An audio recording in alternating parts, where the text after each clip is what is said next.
You're on, Jess. All right. Thank you. Hi, everyone. Welcome to the February meeting of CB11's Executive Committee. My name is Jessica Elliott. I am the vice chair of this committee.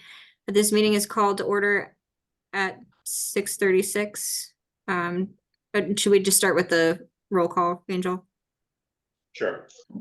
Committee members, when I call your name, please answer present. Jose Altamirano. Stephanie Arroyo. Adem Brija. Rosa Diaz. Present. Jessica Elliott. Present. John Green. Here. Giselle Malavan. Here. Nilsa Orama. Present. Claudia Perez. Asher Rodriguez. Present. Xavier Santiago.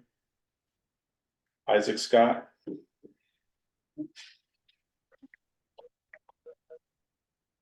We're one short of quorum. Okay. We'll go into recess for 15 minutes, until we achieve quorum. Oh, someone is coming. Might happen momentarily. Oh, who's that?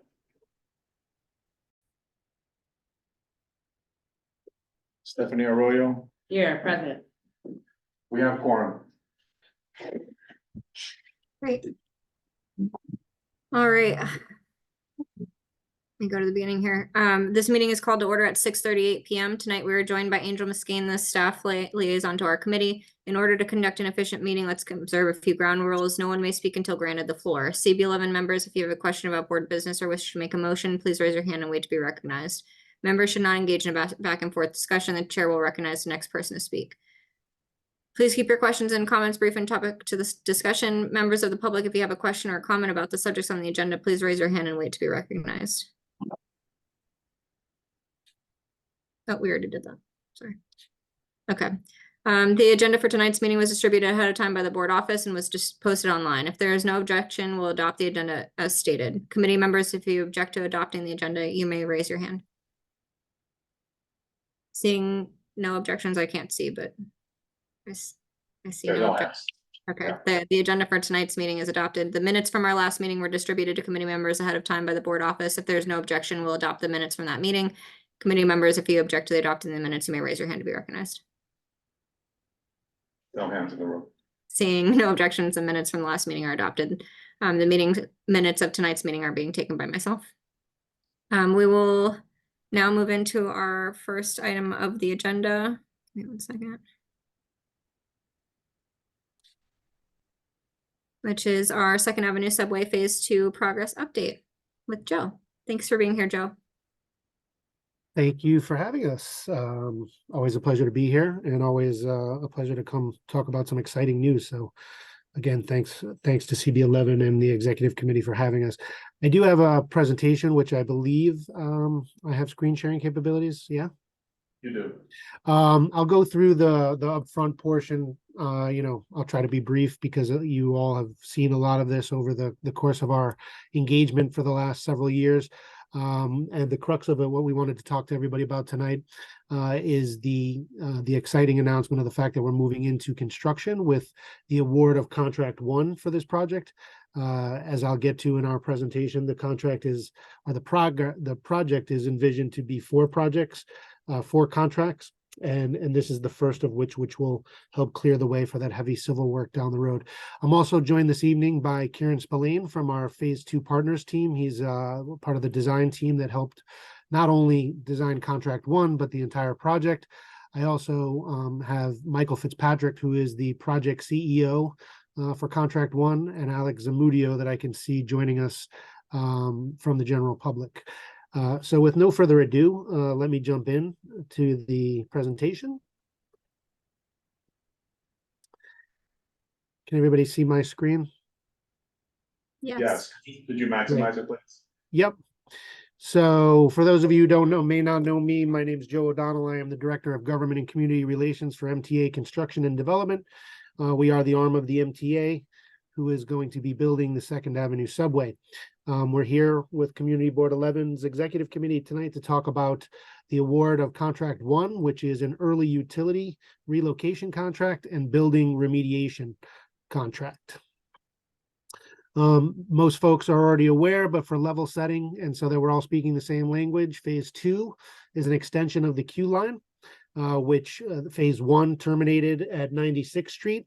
So we're going to be bringing that existing Q line service from 96th Street all the way up to 125th Street in Lex, with brand new accessible stations at 106th Street, 116th Street, and 125th Street. As you also might know, one of the reasons why we find ourselves here today is because in November of 2023, we were fortunate enough to achieve our fully funded grant agreement from the FTA. The project had been moving in stealth up until that point, largely because we didn't want to find ourselves in a position where we didn't have enough money to complete the project once we got going. Having the fully funded grant agreement and the commitment of the federal government for their portion of this project gave us the confidence to move forward and go ahead and award Contract 1, which we did at the end of last year. This is a critical equity project for the residents of East Harlem. The Second Avenue subway has been long promised to East Harlemites ever since the Second and Third Avenue L's were demolished in the 1940s and the 1950s. So this is going to bring critical new transportation options to East Harlem. From the moment it opened, Phase 1 has achieved great benefits, over 200,000 riders during the pre-COVID peak daily ridership. It's relieved already overcrowding on the 456, and there is a high rate of customer satisfaction for those who utilize Phase 1. Phase 2 is critical because 70% of the residents in this area rely on mass transit, 34% live below the poverty level, 86% of which are people of color. This is one of the densest census tracts within the United States and one of the largest concentrations of affordable housing in all of the United States and certainly in the city. As I mentioned, there are 3 new ADA accessible stations as part of this project. All of these station entrances will have vertical circulation elements, elevators or escalators. This is going to shorten commute times by up to 20 minutes for some riders. It creates a 1-seat ride from East Harlem to the Upper East Side, West Midtown, and eventually on into Coney Island. It's going to further reduce overcrowding and reliability on the 456. This project will be delivered utilizing union wage construction jobs, and contracts 2, 3, and 4 are the beneficiary of local hiring goals. I know we've talked a lot with Community Board 11 about what our abilities or inabilities at the time were relative to local hiring. Prior to 2020 and the Biden administration's Build It Back Better initiative, our hands were tied and we were in jeopardy, or we would be in jeopardy, of losing our federal funding if we were to geographically restrict our contractors' hiring practice.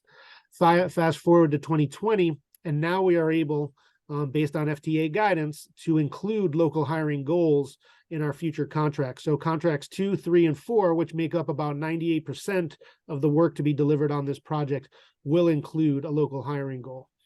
The MTA it's going to be helped here by maintaining high transit mode share and supports dense, energy efficient land use.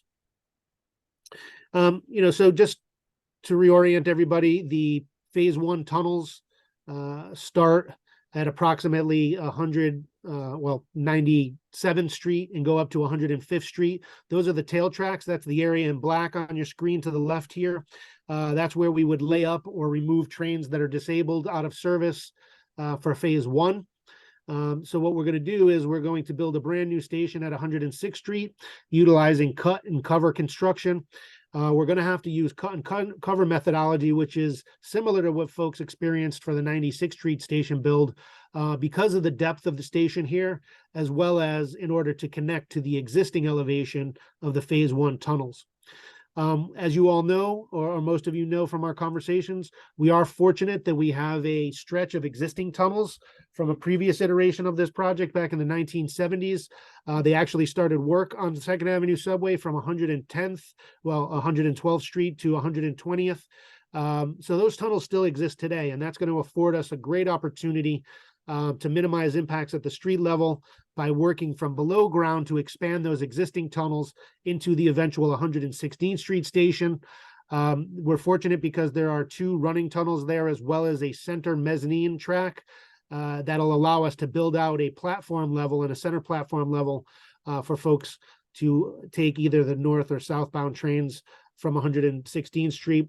And the width that is created by that center track allows us to build out the station without having to do a whole heck of a lot of excavation here. Further north, just north of 116th Street station at about 119th Street, 120th Street is where we will launch our tunnel boring machine. We've already acquired property at the southwest corner of 120th Street, where we will be excavating for our launch box to launch the tunnel boring machine.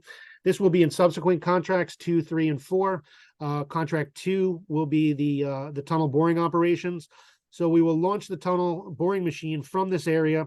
It will proceed north and eventually west at about 123rd, 124th Street before connecting at 125th Street and traveling west to Lenox Avenue. There has been some conversation, many of you may have heard in the news, the governor would like us to explore the possibility of extending the tracks or the tunnels even further west to the 123 and possibly even the ACE while we have the tunnel boring machine in the ground. There obviously is some utility to that because we'll already have the tunnel boring machine here, and we can, it'll be a cost-saving measure to excavate those tunnels now or bore those tunnels now. And then we can worry about building out the stations when we have money in a future capital plan. But it would be a cost-saving measure now, so we are exploring the possibility of extending those tracks further west. Obviously, we already have the 125th Street and Lex station, the 456. This new service will connect to the 456. The new station will be directly below the existing 125th Street station.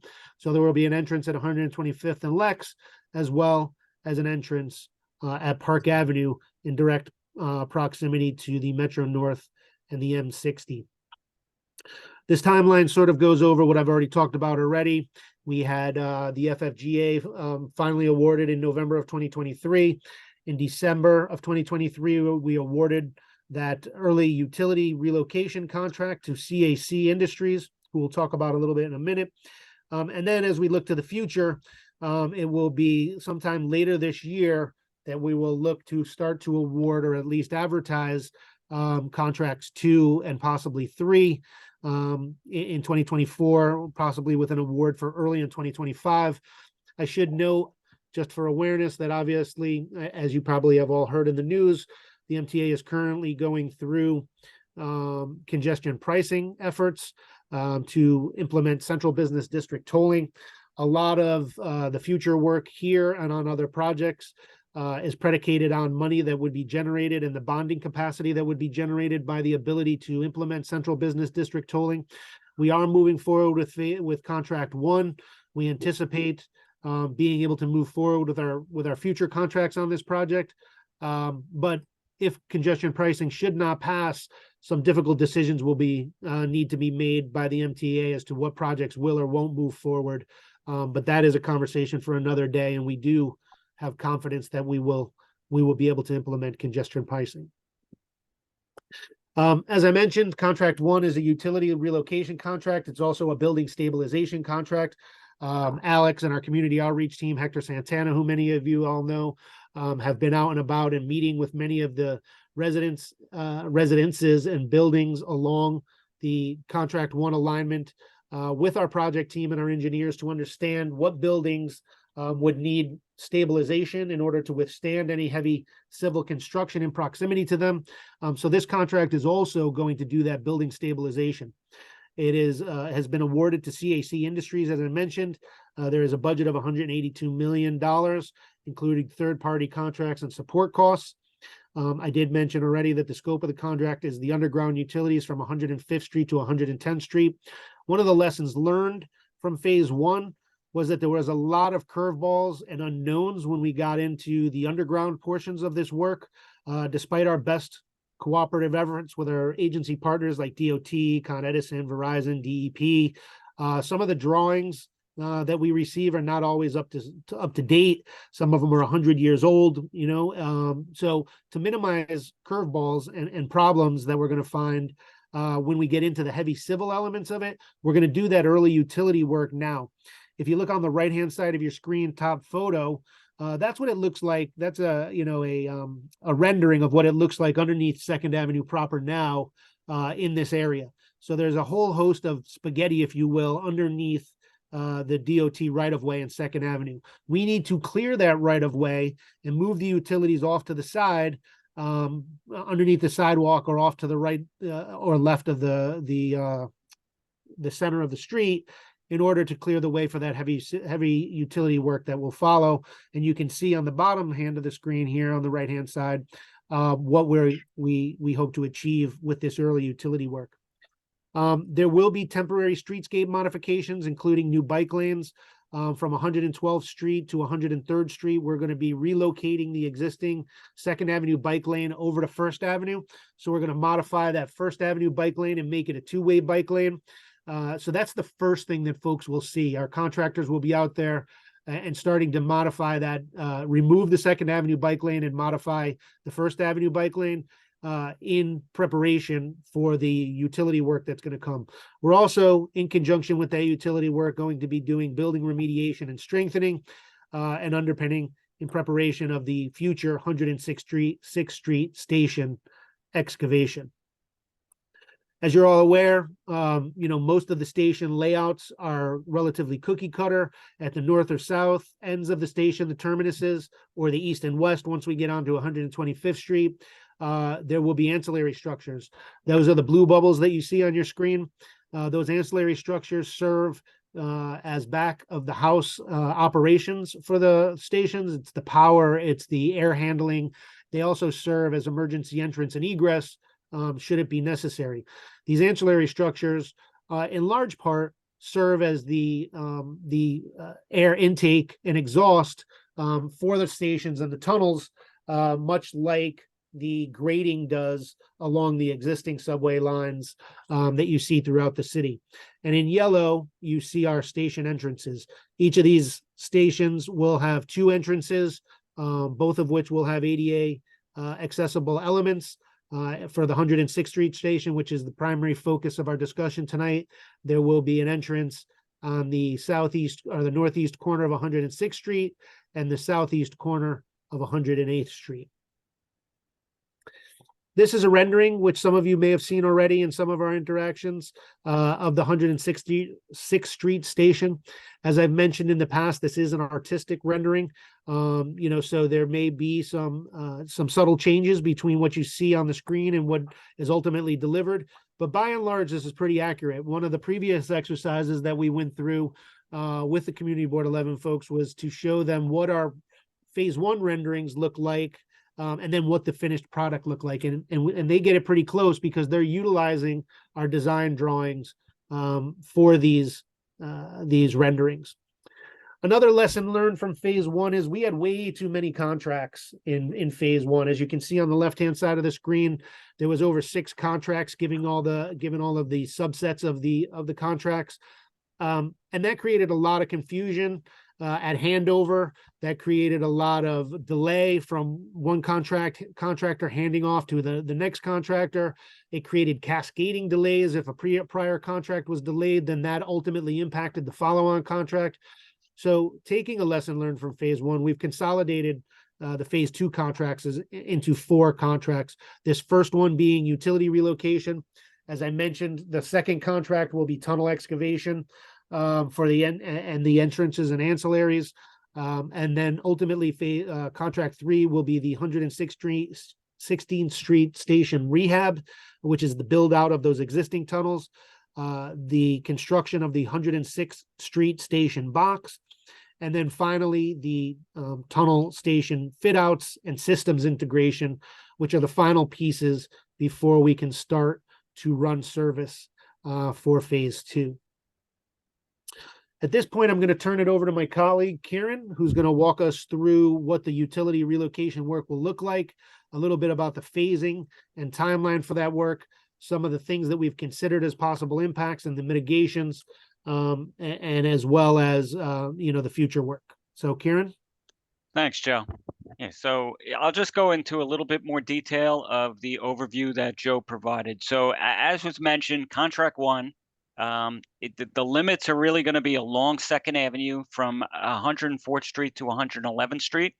And that essentially is the gap in the construction that was done in the 1970s. So there was some 1970s infrastructure south of 104th Street and then north of 110th Street. So we're going to be working on closing that gap in construction from the 70s. So we'll be along 2nd Avenue. And then as Joe talked about, it's primarily utility work. So there's also a lot of east-west utilities along each one of those streets. So you can kind of see on this graphic on the right how far down each side street we will basically, the construction will extend. Next slide. So in terms of our schedule, Joe mentioned the first thing we're going to do on the project, on this contract, is get the bikes off of 2nd Avenue. We're going to move them over to 1st Avenue. I'll talk a little bit about that in a second. And we're going to do that in basically 2 phases. So the first thing we're going to do is get the bike lane out of 2nd Avenue between 103rd and 112th Street. And then, so that'll kind of free up 2nd Avenue for construction of the utility work that we're talking about. And then we're also going to relocate the bike lane from 112th to 124th Street over to 1st Avenue. And that will also clear up that area, as Joe mentioned, for the launch of the tunnel boring machines up in that 120th Street area and 2nd Avenue. So once the bike lane is moved off of 1st Avenue, we're going to start working on 2nd Avenue. So we're going to cut back the sidewalk along the west side of 2nd Avenue, and then we're going to cut back and start doing work on the east side of 2nd Avenue. All the utility work, the building strengthening, the underpinning that we'll talk about. So that'll be the next phase. And then we'll be working in the center of 2nd Avenue to construct a 60-inch water main down at the south end. And then ultimately we'll shift traffic and work on the west side of 2nd Avenue. And then when everything's said and done, construction will end for contract one, but at that point, contract 3 will commence. Next slide. Yeah, and just before I move on to the next slide, Karen, and I think we get to it a little bit from a visual standpoint, but one of the reasons why the work is being phased this way is because we're required by DOT to maintain 4 traffic lanes at all times while we're doing this work. So what we're doing by shifting the bike lane to 1st Avenue and cutting back the west side of the sidewalk is being able to shift all of that traffic from the east side of 2nd Avenue towards the center and west sides of 2nd Avenue while we work on the east side. And then when we flip and go over to the west side, we'll shift that traffic back to the east side so that we can maintain 4 lanes. So in terms of the scope of work, we talked this a little bit earlier, this is just a scope of work for contract 1. The first thing they're going to do is they're going to put instrumentation on all the buildings. And then we can show that in a little bit. We have a slide. The instruments are there to monitor how the buildings behave during construction so that we can control and limit and prevent any kind of serious damage to those buildings. We're going to relocate the bike lane to 1st Avenue. We're going to go in and remediate buildings, including in some cases underpin those buildings, which I'll explain further. And as Joe mentioned, we're going to move the utilities out of the center of 2nd Avenue. In order for us to do this, we're going to maintain and protect traffic, as we talked about. The sidewalks will be open throughout the duration of construction on both sides of the street. And we'll also be maintaining 4 lanes of traffic along 2nd Avenue throughout there. And then everything we're going to be doing, we're going to be doing it in accordance with city and state environmental and hazardous material requirements. So those requirements are in our contract, and our contractor will be monitoring and doing the work in accordance with that criteria. Next slide, Joe. Thank you. So the current bike lane. So this is a photo at 116th Street looking south or downtown, and you can see the one-way bike lane we have along the east side of 2nd Avenue. We're going to take that one-lane bike lane and we're going to move it over to 1st Avenue. As you are aware of, 1st Avenue has a bike lane that goes northbound, parallel to the same traffic scheme. We're going to convert that to a two-way bike lane. So we're going to have additional signage. The traffic signals will all be modified to accommodate for a two-way bike lane in the signalization there. So you can see, as I mentioned earlier, we're gonna phase or stage the relocation of the bike lane in two separate stages. So we're going to be able to any people using the bike lane now in that first stage, they'll come down 2nd Avenue to 112th Street. They'll head over to the east 1 block, and then they'll continue downtown or southbound via 1st Avenue, and then they can get back to 2nd Avenue at 103rd Street. As the bike lane is relocated in the second stage, they'll all bikes will leave 2nd Avenue via the east-west 124th Street bike lane, and then continue down south via 1st Avenue all the way to 103rd Street. So basically, the bikes will bypass all of 2nd Avenue subway construction once stage 1 and stage 2 are implemented. And at the completion of our last contract, contract 4, we will relocate the bike lane back to 1st Avenue in its current configuration and restore the 1st Avenue bike lane to its current northbound only configuration. So Joe already showed you the 2 slides on the right, the 2 renderings, but basically you can see the photo on the left. So this is a photo from phase 1, and it really is basically a bowl of spaghetti in underneath the street. So we need to get all of that out of the way. So you can see in that lower right-hand rendering is that we get rid of all the utilities in the center of the street, and that really creates the room to construct the new subway station at 106th Street.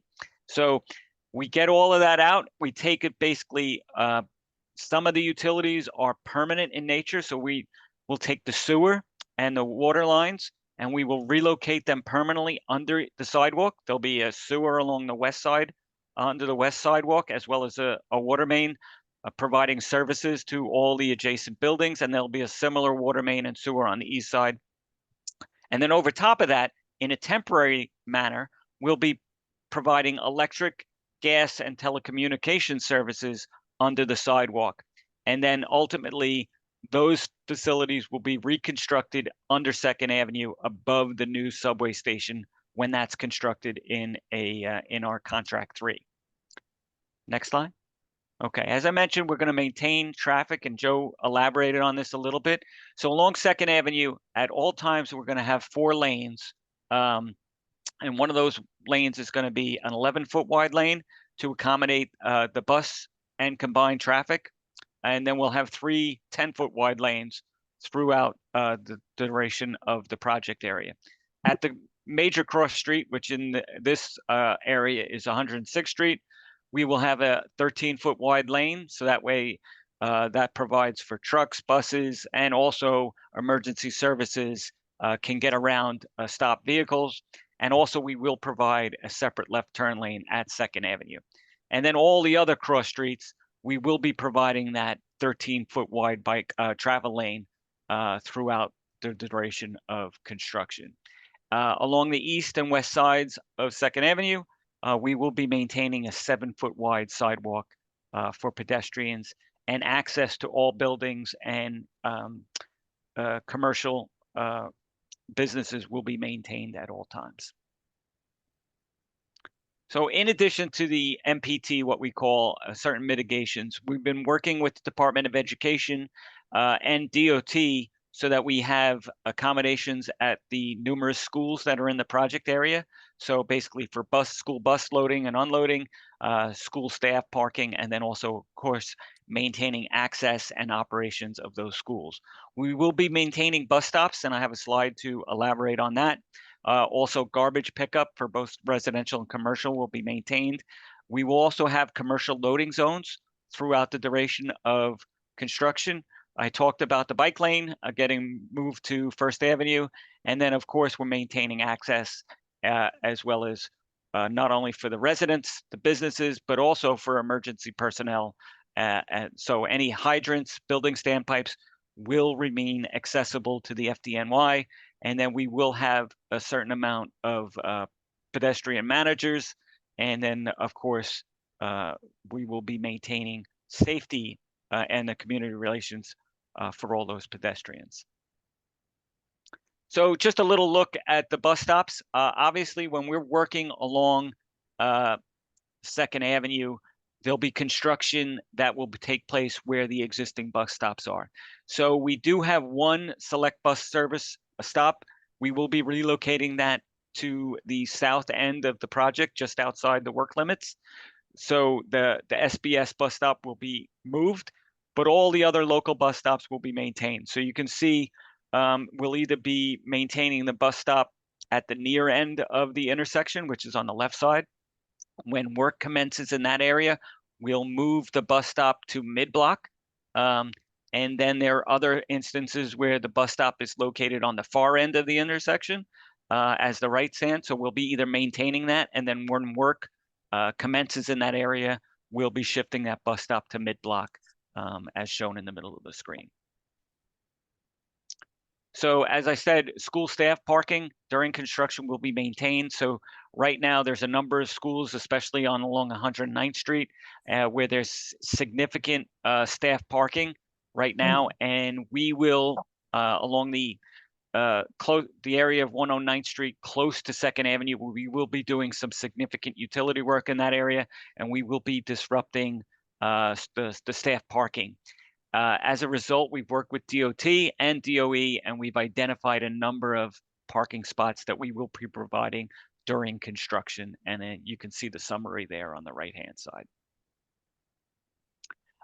The school bus loading zone. So obviously, like I said, there's a number of schools within the project area, but certainly the Tito Puente complex up on the southwest corner of 109th Street and 2nd Avenue is a considerable facility that we have to maintain. So right now there's a lot of school bus unloading and loading right adjacent to the school, basically between 108th and 109th Street along the west curb line of 2nd Avenue. We'll be maintaining that bus lane, bus loading area throughout the duration of construction. And then when our construction actually has to commence on that block, we will shift the loading zone to basically just a block south along the same area of 2nd Avenue, but just south of 108th Street. So we'll still maintain bus loading in that area. And then we will also have bus loading along 109th Street in front of the school as well. So I mentioned a word earlier in the scope of work, a word called instrumentation. So basically what we do is there are 79 properties. You can see them highlighted in light purple here on the screen. These are buildings that we will go in and put what we call instruments on. And there's a variety of types of instruments that are kind of listed here on the right side. But basically what it does is it allows the contractor and the MTA to monitor on a 24-hour basis, 7 days a week, that we can monitor how each building is basically performing during construction.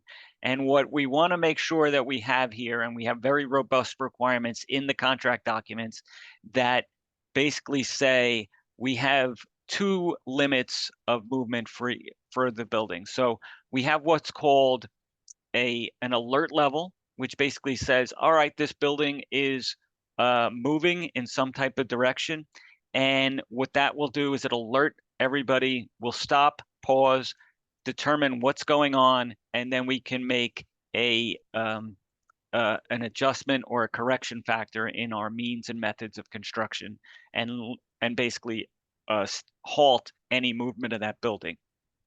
And then we have a second one, which we call the threshold value, which will actually stop construction, and no construction activities will commence until preventive measures or mitigation measures are made to those buildings that are experiencing those threshold values. So when I mention threshold values, what we're talking about here is fractions of inches of movement along the building. So usually talking about eighth to a half inch in that range. So we always want to just make sure that we're monitoring what goes on when we're doing heavy construction.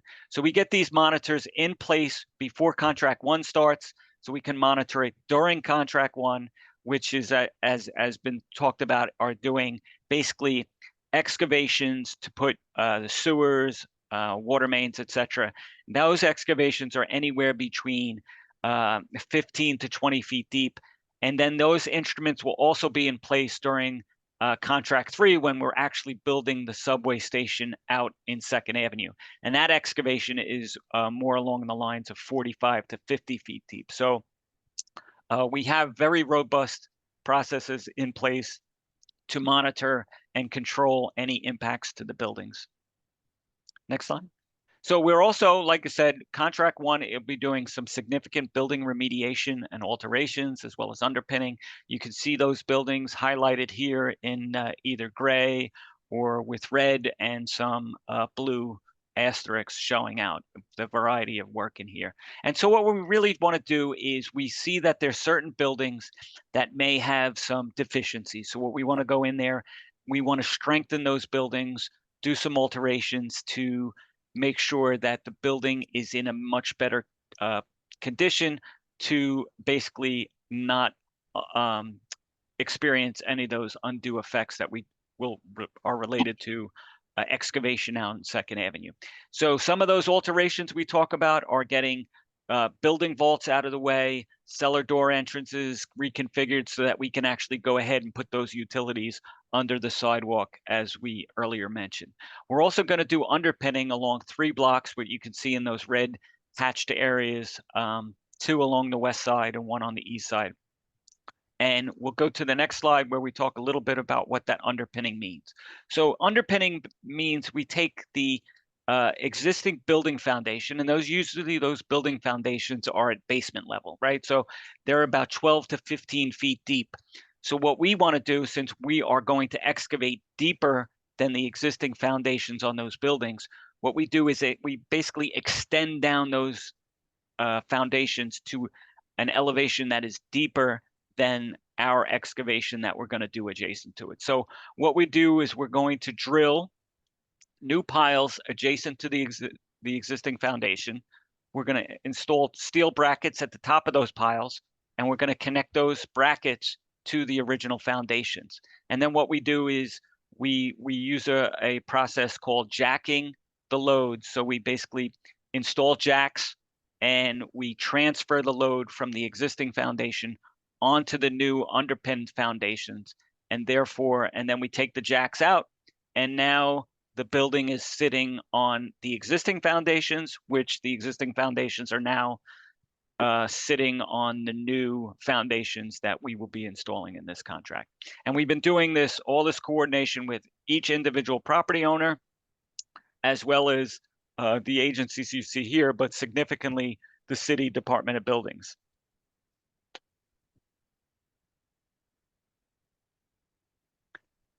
So just almost done with the description here, but right now you can see the current sidewalk. So this is a view looking northwest along 2nd Avenue, very wide sidewalk. What we'll be doing is we'll be cutting back the sidewalk in 2 different stages.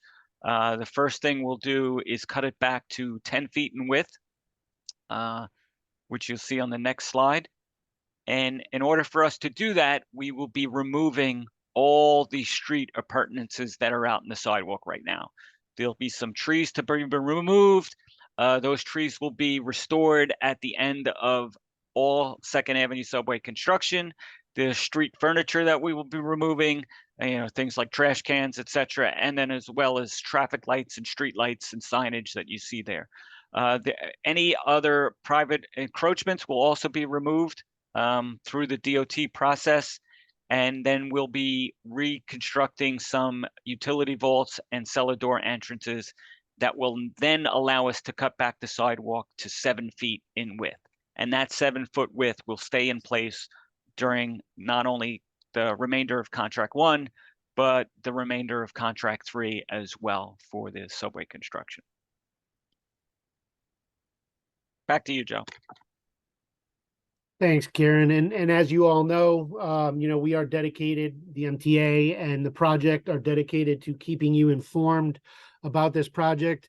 Again, taking lessons learned from phase 1, we established our community information center up here at East Harlem, 69 East 125th Street, multiple years, 5 years before we're even putting shovels in the ground back in 2018. So not only do we have a presence, or have we had a presence in here, but we have a bilingual presence in this community with members of our team who are known to the community. We've heard from the community that it's not sufficient enough to have that community information center. We need to get out into the community and bring the message and the information to the community. And we've accomplished that with pop-up events. A lot of times we'll stage these pop-up events at the corresponding stations along the Lex line where the future Second Avenue stations will be. So 116th Street or 106th Street, 125th Street, to educate riders as to what new options are coming and how it's going to benefit them. We have a monthly newsletter. We're creating a merchant advisory letter. We'll be implementing weekly e-blasts to keep folks informed of where we are on progress, not only on contract 1, but eventually on future contracts, as well as the work that's coming up in the weeks to follow, so that you have a good awareness or heads up as to what's coming and what could potentially be impactful. We've been coordinating with the Community Board 11 SAS2 or Second Avenue Subway 2 Task Force, which was implemented in 2023. Again, another lesson learned from phase 1 is we're going to be implementing a construction advisory committee meeting. What we do at these construction advisory committee meetings is we meet with folks who have a greater than 1-to-1 reach. So it would be the community board, elected officials, agency partners, NYCHA, District 4 schools, folks, again, who can take the information directly from the MTA and get it out to a wider audience. What it also allows us to do is have a true two-way dialogue with those individuals who are bringing me or us questions and concerns from their constituencies, so that if something's not working, if a mitigation measure that we've employed or that we presume is doing the trick is not, you can bring that directly to us. Expanding on that effort, we're also, because of the vibrant commercial corridor along 125th Street and to a large part on Second Avenue as well, is we'll be implementing a retail or commercial construction advisory committee meeting, because we understand that the needs of the businesses are unique and distinct compared to those of tenants and residents. So we'll have 2 committees so that we're making sure that we're having that productive two-way dialogue with the audiences who most need it. I mentioned our community information center at 125th Street. This is the front door. For those of you who aren't aware, it's at 69 East 125th Street. We also have on here all of the contact information for the vast majority of our team, as well as the hours of operation and a QR code, which you can scan and sign up for our newsletter. I do recommend or encourage as many folks as possible to sign up for that newsletter. Between the newsletter, the Community Information Center, and our project website, those are the best ways to get information. We also do have a dedicated project email and are in the process of setting up a dedicated project hotline, which will be implemented prior to the start of any work, so that you'll have, direct lines of communication, to myself, to the project team, and to a project dedicated hotline and email. And with that, Jessica, I will turn it back over to you to, have any questions from the board or the public. I'm happy to entertain what we can or get back to you on what we can answer tonight. Thank you so much, Joe. I just wanted to acknowledge Xavier, our chair, is now on the call. So Xavier, do you want to take it from here? Hey, Xavier. Sure, thank you so much, Jess, and I appreciate everyone's patience. I was taking another event in Metropolitan. Questions? Patrick. All right, I have a couple of questions. I'm not sure if you will be able to answer exactly right now, but let me start with the first concern with moving the bike lane to First Avenue. So they're gonna be on the same side of the street, correct? That is correct, yes. So the existing bike lane will be converted to a two-way. Is there plans to put a barrier, like some sort of like concrete barrier between the two-way? Because you already know people are gonna end up, like, even with signage, it's a lot safer to have like a concrete barrier to make sure that people aren't running into each other. Yeah, we work with DOT to work out the configuration, and DOT is the one who gave us the widths for that and determined that doesn't require a barrier, that with the signing and striping, they felt it was adequate in width to accommodate the two-way operation. Alright. I also have some, like, just equipment questions. I'm not sure if you'll be able to answer these now. The CBTC signals were installed on the 7 and the L lines. Will these signals be within the Second Avenue line? So Second Avenue includes CBTC signal design. We will not be going with a conventional signal. And it will also include the retrofit of the phase 1 length and upgrade that to CBTC signaling. Okay, and just within the equipment, within the trains. For people who don't know, actually, within East Harlem, we have the oldest trains within our system, which are the R46s. On the Q train and the R68s, and on the 456 is the R62s. Is there any plans for once Second Avenue is built for the MTA to move some of the newer trains that the city is getting now, the R211Ts, to the Q train? Or will we still be with the older ones? Cause from what I understand, old equipment with new signals can cause problems sometimes. Joe, you might want to take this one, but my understanding is that the rolling stock equipment will be CBTC. It has to be CBTC compatible, so I think that precludes some of the older equipment operating on this area. Yeah, and just to further illustrate that point, we're anticipating, upwards of 8 years of construction once we get going on this. So, that old equipment will be that much older by the time this service is up and running. So it'll be the newer equipment running on this line for the Okay, most part. alright, and just a clarifying question, the Q train runs out of Coney Island yard, correct? Sorry, Yeah. go ahead, Karen. I was going to say the southern terminus of the queue is Coney Island, correct? But I thought your question is where the stock comes out of, initiates No, I from? meant the actual equipment, it comes out Right, of where Coney, it comes out of. yeah, Right. So yes, but also part of the reason why we're creating those tail tracks further west of the Park Avenue entrance all the way to Lenox Avenue is to be able to store trains there for the morning rush. So at the end of the day, we can put up trains on those tail tracks so that they're ready and available to be put into service for the morning rush. So we're not waiting for trains to have to come from all the way at the south end of the alignment of the line all the way up to East Harlem. We'll have trains posted up in East Harlem ready to go, as well as to take anything out of service if there's an emergency. Right. okay, And thank you. That's yeah, why I just asked to that. elaborate, there's going to be storage for 6 trains for overnight as well as midday storage. So we'll be able to ramp up both the morning and PM rush from 125th Street. Alright, thank you. Yes, Leslie, Good evening. My name is Leslie Colon from Franklin Plaza. I just wanted to Leslie. ask, hi, how you doing? I just want to ask you a few questions. Did you get the access agreement? Have you spoken to anybody in Franklin So Plaza about we this? did get the agreement. Our legal folks are going through it now, and I'm in the process of setting up a meeting with your legal folks, not only to discuss that legal agreement, but to go over this same information now in advance of being able to speak with the tenant association and the membership or the residents at large.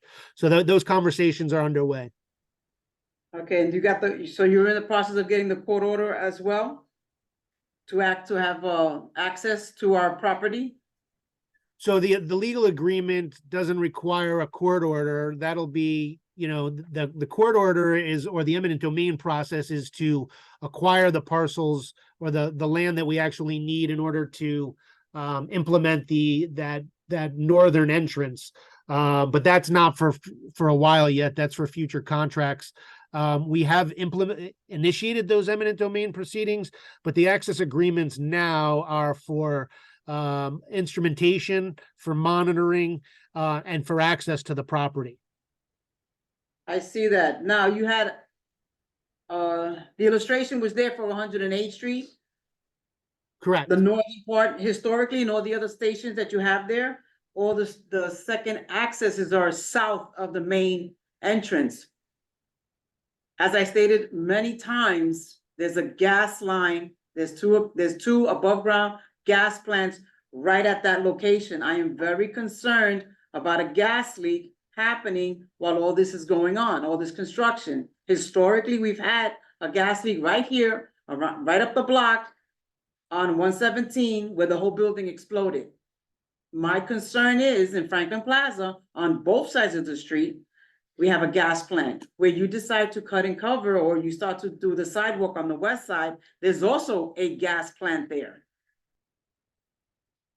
Yep, our design folks, Kieran, you might want to speak a little bit more about it, are well aware of the existing gas service and the new gas service on the east side. And we'll be taking full precautions to ensure that the work proceeds without impact to those gas services. But Kieran, if you wanted to weigh in. Yeah, no, we're fully aware of it. We've been working with the management for the infrastructure at Franklin Plaza, so we know where it's crossing. We've located our entrance at 108th Street sufficiently distant away from the existing facility that you were mentioning. So, you know, we're paying attention to it. We've designed for it, and we're fully aware of it. You said that you were gonna utilize the alternate zone lane for the school buses, alternate loading. Do you know that that is the access area for our private parking lot? You're gonna be Yes. blocking that as well? No, No, we won't it's be blocking that. We'll be maintaining access for that at all times. correct. The graphic was shown just to simplify that we're shifting the loading zone south of where it is. But as Joe mentioned, the driveway will be maintained, access across the little strip of park that goes to Port Richards Playground will be maintained during construction. Okay, so you said previously that lessons learned from phase one of all the exits and entrance, now Chase Bank on the west side of 106th Street and Second Avenue is not renewing their lease. That is an alternate site that you can use for egress and access to this train station. Well, that's directly parallel to the southern entrance to the current configuration, correct? It's on the west side of Second Avenue. Currently, you're working on the east side. No, understood. But so, and Karen, you might want to go into a little bit more about how we cite the entrance locations. But you know, the intent here is to try to minimize the distance that folks would have to go from north of the 106th Street station to get into the station, you know, by citing those entrances equidistant along the platform. But Karen. Yeah, no, definitely. So there's a couple of factors on why we have two entrances and why they're spread out, and in this location, why they're both on the east side of Second Avenue. So the you know, the trains that will be operating here, you know, same trains as on any of the lettered lines in New York City. Those trains are all 600 feet long, so it's about 3 blocks long. If you look for, you know, a typical block's about 200 feet. So we need to make sure that we're providing entrances so that passengers can access that platform and not have to walk the full length of the platform.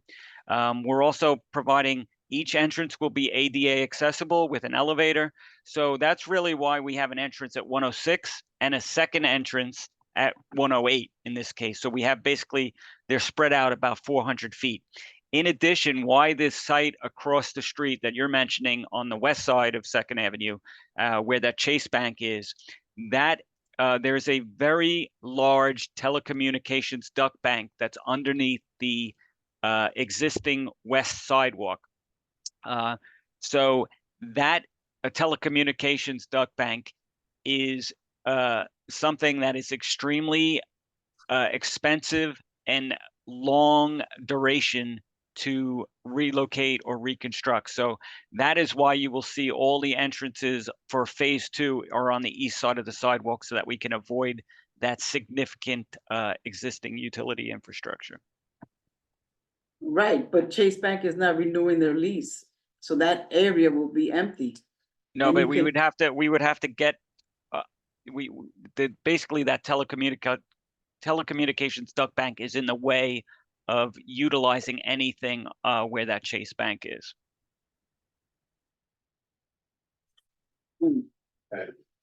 Steph. And then I see Nelson. Hi, Stephanie Arroyo. I just have a quick, few questions. I want to know the underpinning of some of the buildings you said you would have to do. Do you have an assessment of how many buildings? Yes, Yeah, we it was do. on the slide, which we'll provide, but Karen, you might know the number off the top of your head, or I can go back. Yeah, I think it's about 37. If I have the number in my head. Are there any like, Yeah, that one. The next one, Joe. are there You any said- risks to the tenants while you're underpinning?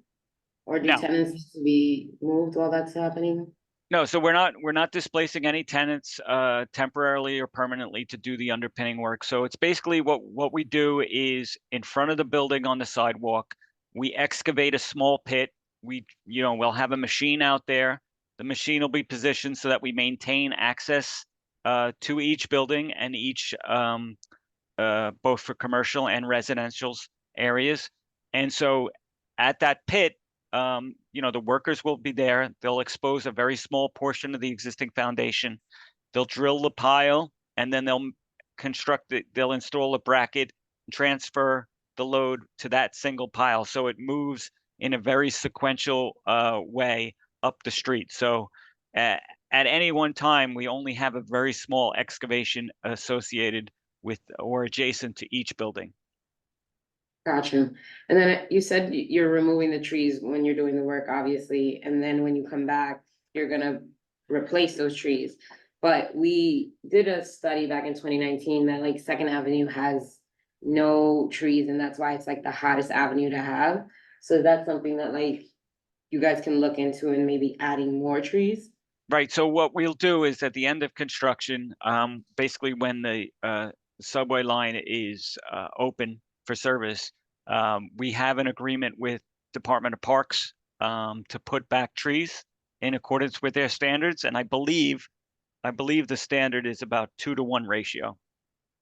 Yeah, there's a formula with that we are obligated to comply with for parks. So between the financial arrangement for compensation for the amount of trees that are removed, it goes by the caliper or the size of the tree. So depending on the size of the tree we remove, we have to replace it with X number of trees. And then parks would be the ones who ultimately determines where those extra trees go. And we would install them for parks, so or plant them for parks. Nelson, real quick, and then Nelson. Hello, can you hear me okay? Yes, we can. Okay. Hi, Joe. Hope Welcome. everything is well with the whole team. A quick question. I actually live on First Avenue on 109th Street and 1199, right across the street from Franklin Plaza. And so one thing that I personally observe is that bikes on the bike lane actually don't really stop until they get to the corner, and it's a long street. And so now we're adding more bikes going in opposing direction. Is there any thought to increasing the time it takes to cross the street on First Avenue? Because now there's going to be an additional lane with bikes that are coming in a different direction. And so I'm concerned about the pedestrian having enough time to cross in a safe way. Has there been any talk about that? So Karen, I know you've mentioned that we're going to be re-signaling for the bikes on First Avenue. Does that include monitoring or alteration for the pedestrian signaling as well? It does. So it accounts for the pedestrian movement in an east-west direction across First Avenue, and it does account for the two-way bike lane as well as the vehicular traffic and the turning movements coming off First Avenue. So yes, so we're not actually adding a bike lane in terms of distance to cross, but your concern is understood. And basically DOT is kind of advised on those timings of the signal as well. Okay, because any adjustments in timing, if you could convey that they should consider how long it takes for a senior citizen who may have a walker or be in a wheelchair, how long it may take them to get across, as opposed to an able-bodied person, because sometimes the timings seem off because it's like taken into account by someone who can cross the street in a regular interval, not always thinking about our less able-bodied pedestrians. So I thank you all for listening to my question. Absolutely. No, and it's a great point. And, I know that they're already discussing and considering this, but I'll be sure I'm in the DOT coordination meeting, but I'll be sure to flag that for a consideration. So thank you for bringing it up. Thank you, Joe. Giselle. Joe, my question is, I've also observed, like Nosa was saying on First Avenue, the lighting is very poor. At night, it can get, once these, I guess, construction materials and perhaps maybe like even holes and I wanna say maybe like potholes in the street. Is there any way you can speak to DOT and work on like better lighting throughout the construction, so that you guys have maybe like those really bright lights? For sure. So definitely where on Second Avenue, where we are touching any lighting or potentially impacting any lighting with our work zones. For instance, if there's a center, because the zigzag pattern that DOT utilizes for their lights. So let's say there's a mid-block light on the east side of the street, which now is the light from that street light is being blocked by our work zone on the opposite side of the street. We're required to maintain the lumens that DOT dictates are necessary from the point of origin, from the light. And I believe it's 50 feet from the source. It has to maintain a certain brightness or lumen. So if we're impacting that, either because we've removed the light or we're now created an obstruction that blocks the light, we'll need to add light as part of the project. I certainly can bring to them. I don't believe we're putting in anything that would block or remove light on First Avenue relative to the modification of the bike lane, but I can bring up to them in our conversations the concerns over the existing conditions there and just have them take a look at it. But Karen, again, if you want to comment on First Avenue and any of the modifications, please do. No, thanks, Joe. I think that you described that fully. We're not touching any of the existing streetlights on First Avenue as part of the phase 2 construction. No, my question is this: you're adding an extra, not an extra lane. I understand you're just adding an opposing, directional for the bikes. But so we already have cars, trucks, pedestrians, now more bikes. Being that the lighting is already poor on First Avenue and we're adding more bikes, can there also be light put on First Avenue as the same light that you're gonna be using on Second Avenue so that it's safer at night, like specifically at night, but because obviously during the day we have a little bit of daylight, but. Yeah, like I said, I can bring that up, the existing conditions to DOT, find out what their thoughts are on improving the lighting for the existing conditions, but also with the existence of a second, stream of bike traffic, do we need to consider more lighting, or do they, in this particular instance, it would potentially be them, but we can have that conversation for sure. Thank you. Yes, good afternoon, everyone, and thank you, Joe, for the presentations. In regards to I had 3 questions. With the likeliness of another storm coming up, once you start, I know it's gonna be like 8 years away when you probably put the first shovel in the ground, but are you having any contingency for flooding in that area in case of a large storm that we might be hit with? Yeah, so with regard to the flooding, and Karen could weigh in too, I mean, we do consider not only flooding to our infrastructure, but what our infrastructure could potentially, do to the as-built environment in and around the area of our infrastructure. So that is considered. We have 500-year flood plans, and obviously those 500-year storms are happening a lot more frequently than 500 years. So the stations are being built with that in mind. And I don't know if you want to talk about some of those elements, Kieran. Yeah, so obviously the requirements right now for basically design storms is much more robust than in the past. So it's not only just a 5-year storm, we also have storm surge and what we call splosh level. So basically a wave action of water on the lung. As not only with the new Second Avenue subway stations that we're designing for those floods, we're also designing the sewer system for DEP in accordance with that. So there'll be additional drains and, basically the new roadway drainage will be designed for that criteria, which is a significant improvement along the area. And sorry, I think I cut you off in the middle of a couple of questions, but apologize. Yeah, 2 and 3. In regards to the bike lanes, I know we already discussed it, but would there be additional street monitors or safety guards during the daytime, especially because there is a school on First Avenue, and you're gonna have the double lanes for the bikes. And the last question is regarding your newsletters. How are you getting this information out? Because not everybody has computers or know how to use telephones real well. So I want to know whether you giving the newsletter, are you posting them? Are you emailing? Or are you, snail mail, by the post office to the residents in the area to keep them abreast of what's going on? So I'll take the last one first. It's a little easier because I'm going to have Kieran weigh in a little bit on the second one.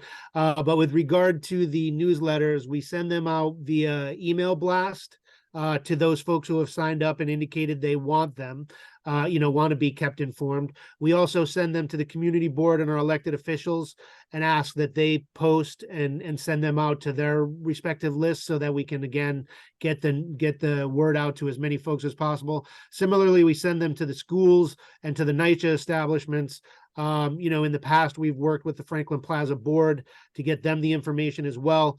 We certainly, we have hard copies at the Community Information Center, and we're happy to drop off hard copies if you think it's a more efficient way to get some folks who may be technologically challenged or don't have the resources to have a computer. Not everybody does. So we're happy to provide copies, hard copies. We can leave them in the community board office. We can leave them in the library. We can leave them in coffee shops, wherever you think it would be the greatest benefit, we're happy to do. And then with regard to the second question about pedestrian or bike monitors on First Avenue, Kieran, I'm not familiar. I know we're going to be adding pedestrian managers and traffic enforcement agents during work on Second Avenue. I'm not familiar with the present policing of the bike lanes and if there would be additional, monitors implemented. Yeah, so as part of the contract, we're requiring the contractor to provide a certain number of pedestrian agents, and then we also have, working with PD, we have traffic enforcement agencies that are to be coordinated for the project. So as part of that, it's kind of a little bit of a read and react into where they're needed. So if there are conditions along First Avenue for the bike lane, it may be, DOT may prescribe that those agents are positioned there, or they'll monitor the situation. And if those agents are more needed on Second Avenue, then that's where they'll be deployed.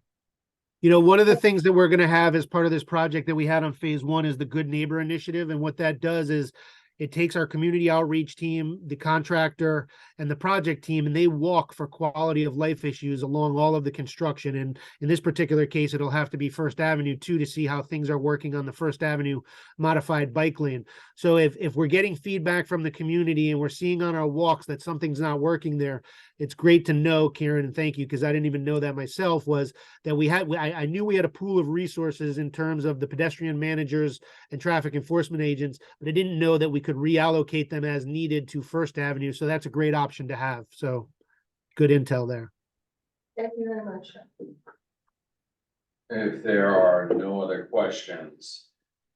See any other points raised? All right, thank you very much, gentlemen, for being here. When could we expect a tour underground? Well, first things first, I'll send you this deck tomorrow, Xavier, so that you could have it for the website, but I'm working on that. I want to get you guys and some of the other folks who have been patient with us, a tour of that 110th to 120th Street area. So soon, when the weather gets a little bit better, I would think maybe, hopefully Q2, I can have something lined up for. Brilliant, brilliant. Angel. And Joe, could you, during those tours, could you coordinate to leave some of them down there? Well, it's funny, the very first time, and I don't want to take up too much of your time, but the very first time I went down there in like 2017, late 2016, 2017, it looked like somebody had been down there. There was tea lights and some wine bottles and some things like that. So some folks were having a good old time down there. So I don't know, but. That's encouraging. Perhaps we'll see some Teenage Mutant Ninja Turtles while we're at it. All right, thank you, gentlemen. Appreciate it. Thank you, everybody. Thank you. Have a good evening. Thank you everyone for your patience. Like I said, it was a Metropolitan Hospital. We're doing, Italian Traverso is working on a environmental justice parade and raising awareness of the needs, and we've kind of covered some of these with the trees. I'd like to welcome some of our members from Second Avenue Subway Task Force Superintendent. Thank you for being here. Next, we're supposed to have a presentation and request for support for state healthcare legislation from Dr. Adam Fonte from Puerto Rican Neighborhood Health. He is not on at the moment, so we'll just table that while I text and find out where he is, unless we know who the 646 number is.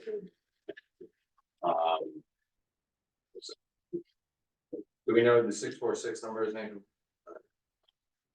Next is discussion on the committee's concerns regarding their humanitarian emergency response and relief center, PERC, on Randall's Island. Did we have anyone who was going to present on this? No, that was an ask of yours. Okay, Jess?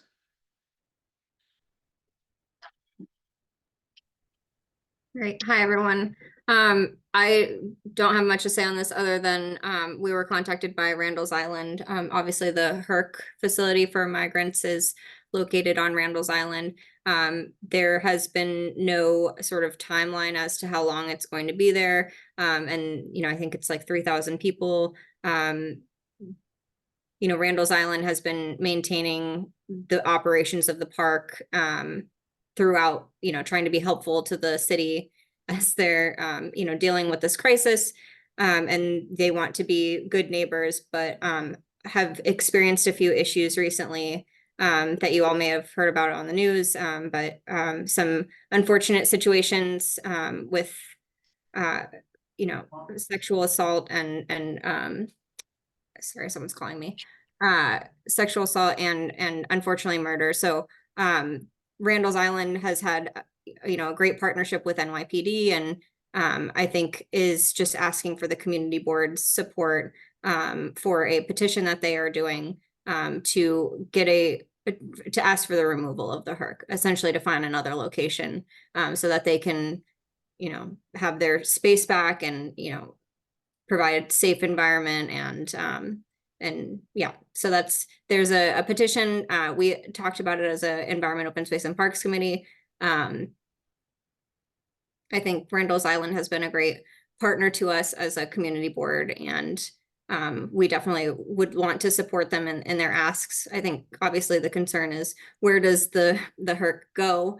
There's not really a lot of options. I'm not sure that there is another location, so there's no information on that necessarily. So yeah, so I think that's it. Xavier and Angel, if there's anything that you wanted to add on that.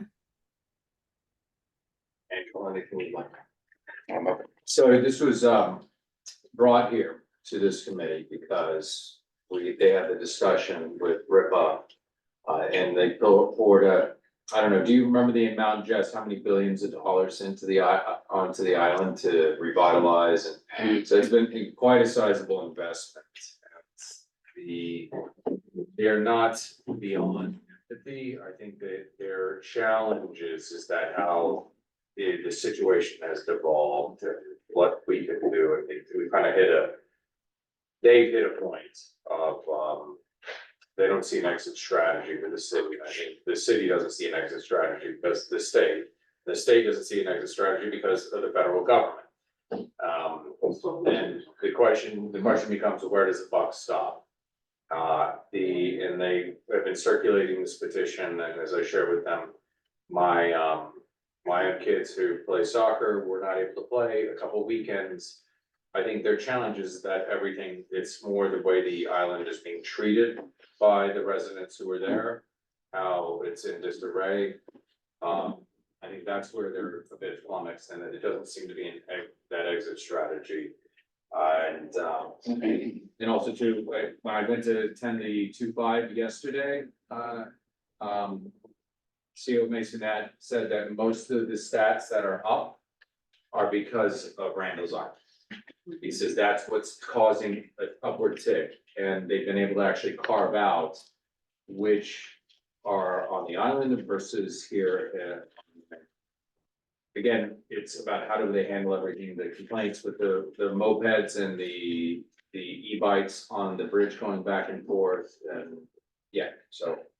We said that it would be best to bring it here for discussion and want to get everyone's opinions and thoughts on it, and whether or not we would be supportive of their position or request. But it's a discussion right now. I don't expect a position to come forward this meeting, but I think we should at some point either take a position or lay it on the table indefinitely. So I would like to go around and get people's opinions. And the position is to ask them to, The petitions ask for a removal. That is what it is. Find another. Yes, Ashley. Just like a couple of like concerns I have is specifically, I know over the summer where I work, we bring the kids to Randall's Island for the like summer camp they have, like the recreational. And from what I understand is they had to walk a lot farther this year in order to do the camp. And also and they're saying that there's nowhere else they could put it, but from what I know, there's Roosevelt Island. If they want to put it on an island, there's many other islands they could put it on. That's not necessarily Randall's Island. And I think we should push the city to explore their options because it's not working over there. It's causing a lot more problems than it is helping. I mean, this was supposed to be a temporary stay, right? Not a permanent stay? Right. Do we have an idea as to when? There is, again, to their point, there's no exit strategy. I just don't feel comfortable saying I don't want migrants in Randall's Island. I don't feel comfortable saying that, but I understand like the chaos and the situation. And I don't know if a petition asking them to remove them from there is going to make a difference. But I get it. Well, John, and then other. Well, Steph, thing is, you say it's fully temporary, but you know how the city is, things become temporarily permanent. So the thing is that, but it's, and I understand what you're saying, we're a sanctuary city, it's a situation that's gotten out of control, and the city government just doesn't have a solution for it.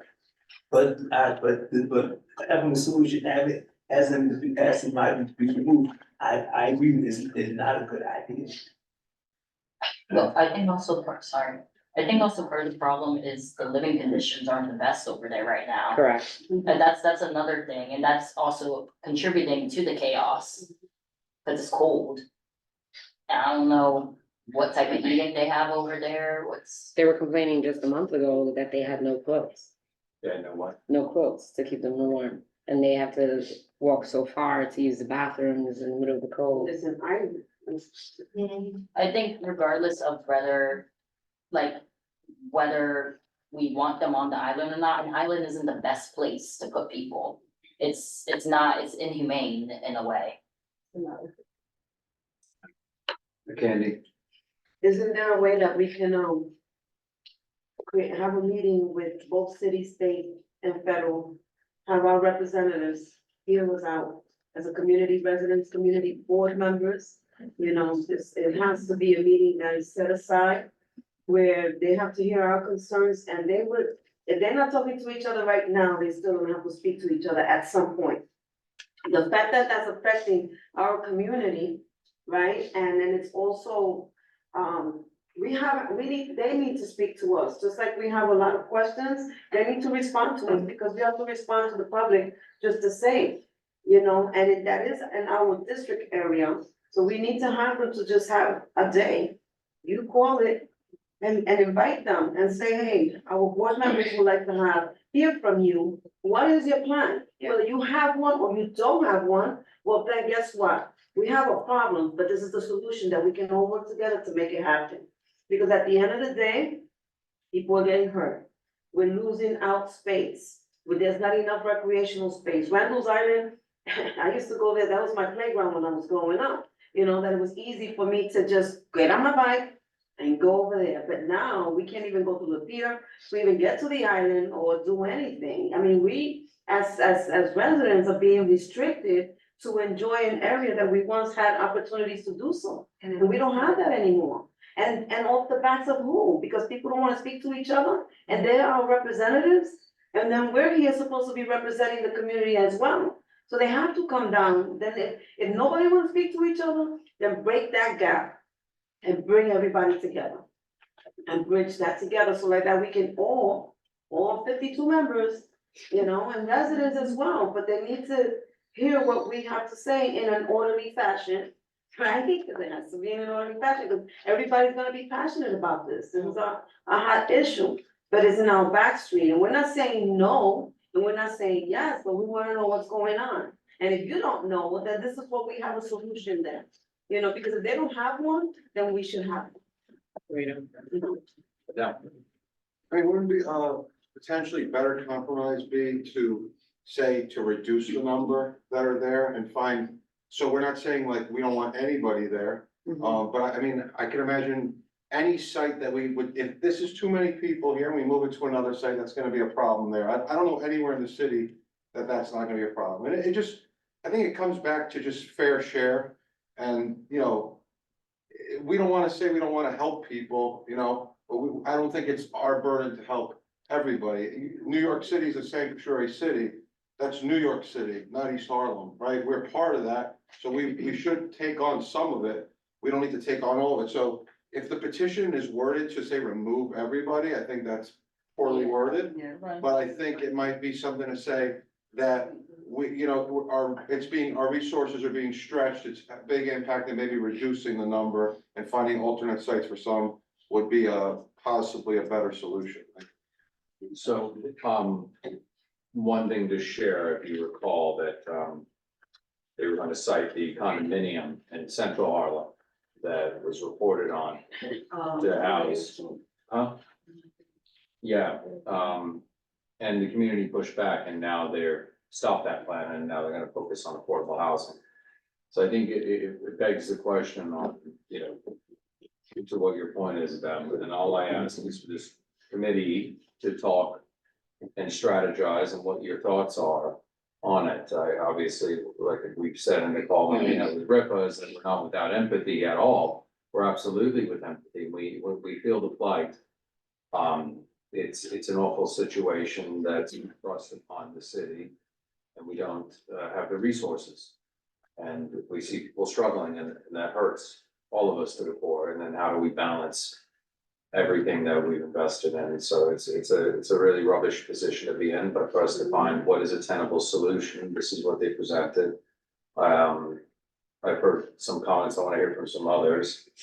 And so we can think on this, and perhaps we can take a position by next month, because I think taking a knee-jerk position now without some of our other members would be premature. But I think it's important for us to think about how do we handle this logically, and to Candy's point of what is, if they don't have an exit strategy, which we now, the mayor's asked, Hochul, asked Biden, asked Congress, we're not getting much traction. So what do we want to present as a pathway forward? Think on that long term. This is what their request is, and it can be the genesis for our own independent position, as it should be. Okay, anyone else? A cruise ship? I mean, they did hire out one of the prisons, I think, here in New York, where they retrofitted it. And it sits off the dock. I forget where, I just saw an article on it. But again, that is as a long-term solution. Does that work? But these are ideas that we can discuss. Are there any other comments or questions on this matter? I think it's just important that we emphasize that, like we keep saying, we're not without empathy, but we can't help everyone, and we need to be able to help people the best way we can, and we can't help people the best way we can if it's everyone, if that makes sense. Because it's not working. Reduction is an idea that them said, because it could be because it's so overcrowded. We have all of these issues, so maybe if they can just reduce the numbers. That's over there. Is a step in the right direction. There's other solutions in finding. I think to that end, oh, sorry, you were gonna say something? Is there someone that can give us some type of a timeline, like what is temporary? Cause then that way, something temporary, like if it's 3 months, then maybe a cruise ship is something that makes sense. If it's longer, if it's a year, 2 years, or 5 years. But we have to know what time we're working. So we with. can hold them accountable, So, at least yeah. at that, right? At least if they give us a timeline, we can hold them accountable, but to just say we don't want them here without a timeline, because then, okay, we don't want them here, how long is that, right? Like, are we saying we don't want them here for, in the next year, we don't want them here in 3 months, we want, like, you know, there should be a timeline. I think we should figure out what the timeline is from the city and hold them accountable to that before we start evicting. Hopefully they figure it out. I'm sure. So we can reach out, last conversation with CAU, their first deputy commissioners, that they didn't have a timeline, but we can ask, I know that, Angel's predecessor, George Nicholson, has been dealing with a lot of that at HPV. Last conversation I had with him, so let's get some answers to that, so we can bring them back to the table. And I think would also be fair to ask is what is the distribution per community district? Yeah. Throughout New York City. What is the total per, population? So we have a better understanding. I thought they had like a 60-day limit, 30-day limit, 21. And That's under shelter. it's for sheltering, That's just for but shelter. again, that, we don't see what that rotation is when the new influx. So, yeah. Any other questions? And otherwise I'll move this along. Can we also have a limit as to what's on, like you said, we do reduction? Like half or 1,500 people, could that be like, this is what we would take? Or be able to do on an average kind of reduction, plus a cap on how many people will be in here. 3,000 people in that area was, It's quite a number. that's high. We can, I would prepare and bring ideas to the table for next month, absolutely, we can ask. But I think let's get some information and that'll help inform our position, I absolutely. just find it so interesting that the city is so worried about homeless people in 10 cities, yet we're creating 10 cities. That's all I'm gonna say, and I'm done. Thank you, all right, with that, we'll move on. Paradox of New York City. With that, we'll move along to the discussion, so we'll pick this back up next month.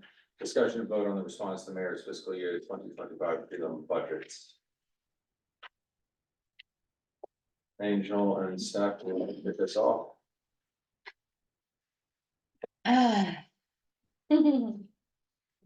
So we have a draft that this is the final response, right?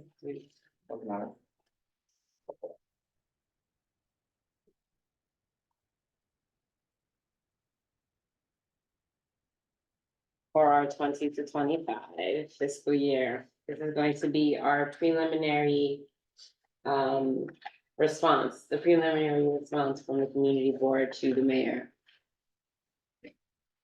on his budget analysis. There's no paper copy, right? Yeah, I mean, Oh, there's a paper copy? Oh, okay. So have you guys looked it over?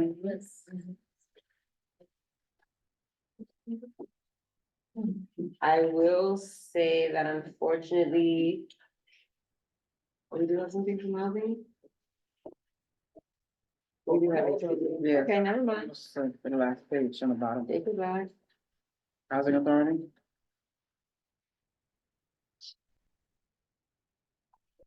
So I don't know if you guys want, I mean, this is a long document, this is emailed to us, you guys also had a chance to review it. We're gonna have to vote on it here, it was not voted on in our district needs meeting. So there was missing information which was added as of today. So once it is voted on here in executive, then it'll move on to full board. This is the updated. Correct. This is, response to the mayor's pre-owned budget, so we're responding in particular to certain items that they're making pushback or disapproval.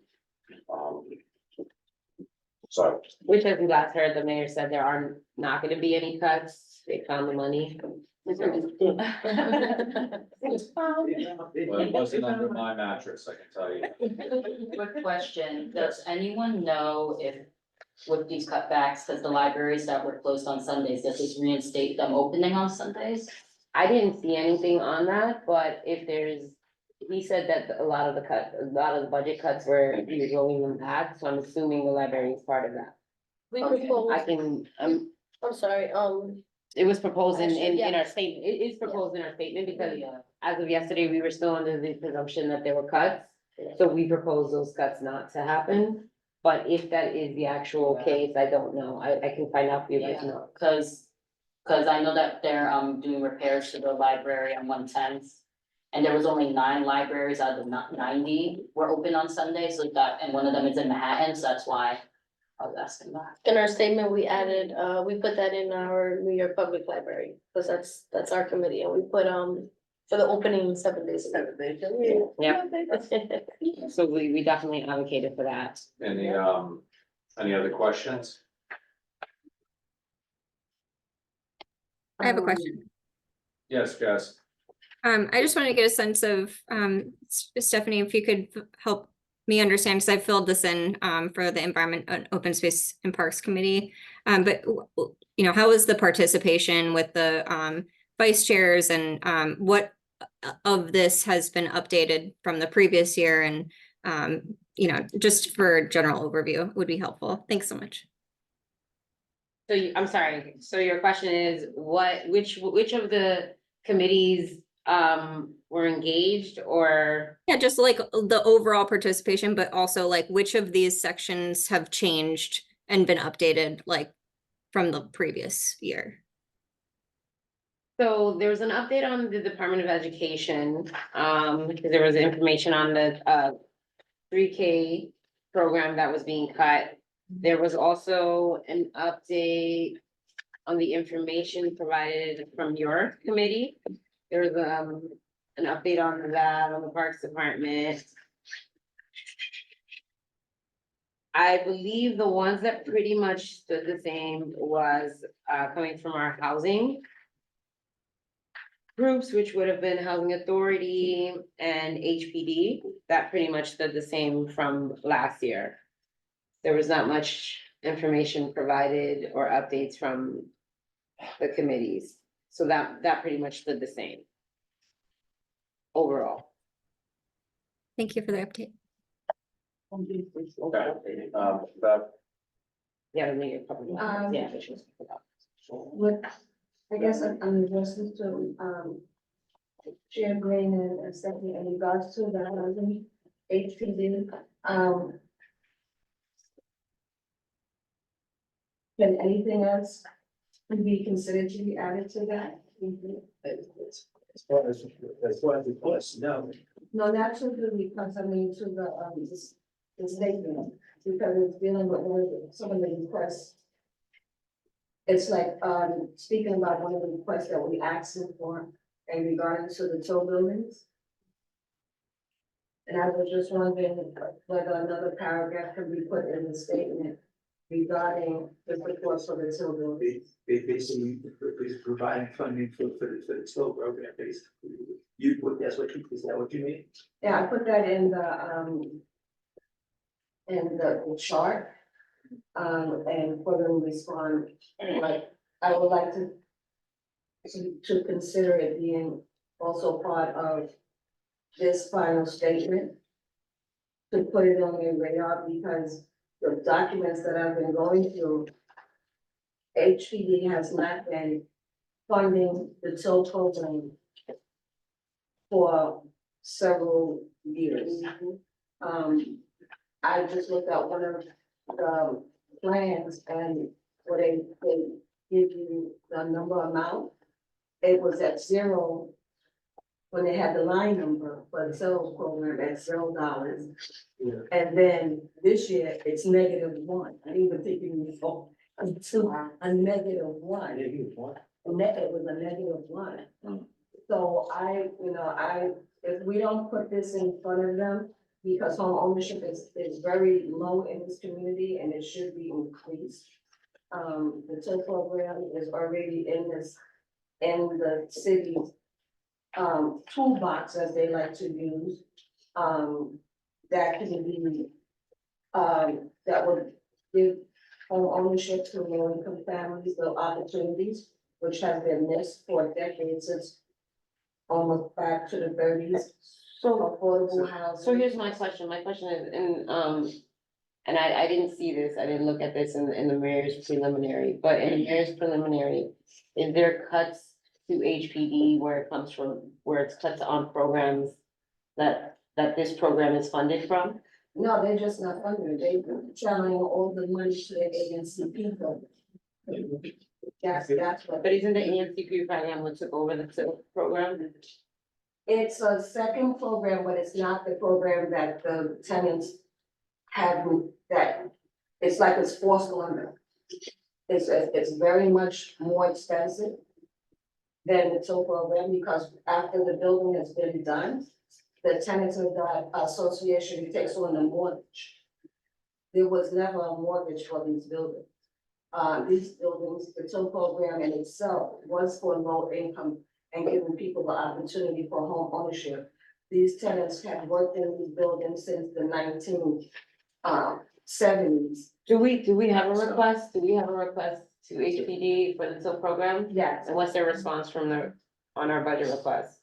I was looking for I've seen it, but I can't find it again. I know they did make a response, but I wanted to call, I tried contacting Dawn, I hope Dawn would have called, but she hasn't been able to get back in contact with me to talk about it. I just think that if we don't put this in their face regarding, it's only 2 buildings in this district. It's only 2, and they're not going into the ANCP program. They're not. So I would defer to the housing committee, but from my understanding is we're supposed to be responding to the mayor's preliminary budget as to what he's putting budget funding. I think there's an argument to be made to do this, but I defer to. So where we are is go on, John. Well, absolutely. The thing is that about a year ago, the former chair of this committee, came and said that they would support the reinstatement tow program. The thing is that because the tow program was allegedly ended years ago, but there are some residents that they never got any notification for it, and it's a mess. And the thing is that, a lot of people that, and Jeremiah Schwartzman said that there were people who had spent years in these buildings, and the buildings weren't the best, and they were promised the possibility of home ownership, and basically the part of this pulled out from under. So. Was there a response to that? And I just don't have it up in front of me right now. Angel, there was It's in the thing I printed out, We have a a lot. couple of them. We don't have anything about the SIP program in HPD. Wait, you're talking about the budget request or? Well, Yeah, it's moved up in our priority. It started out at 13, went up to 11, and now it's in the first thing. It's number 9 now. It's the 9th priority, ninth priority. What was the mayor's response? not the mayor's response, but the response in here is The agency's response. Hold on, one at a time, Angel, please. the Thank agency you. will try to accommodate this issue within existing resources. So what that's a response to, which regrettable as it is mean that whatever resources we have, we're gonna try to address it. It's not like, yes, we'll fund it, but we'll kind of find our way through it. We're not saying no to it either. Right. You're correct. Right, but my question is that with the document that you're for response is that it's part of this document, like a couple of sentences supporting the till program. You wanna see that language? Yeah, and this is what they get. But we can respond to it, right? Do whatever you guys think is better, right?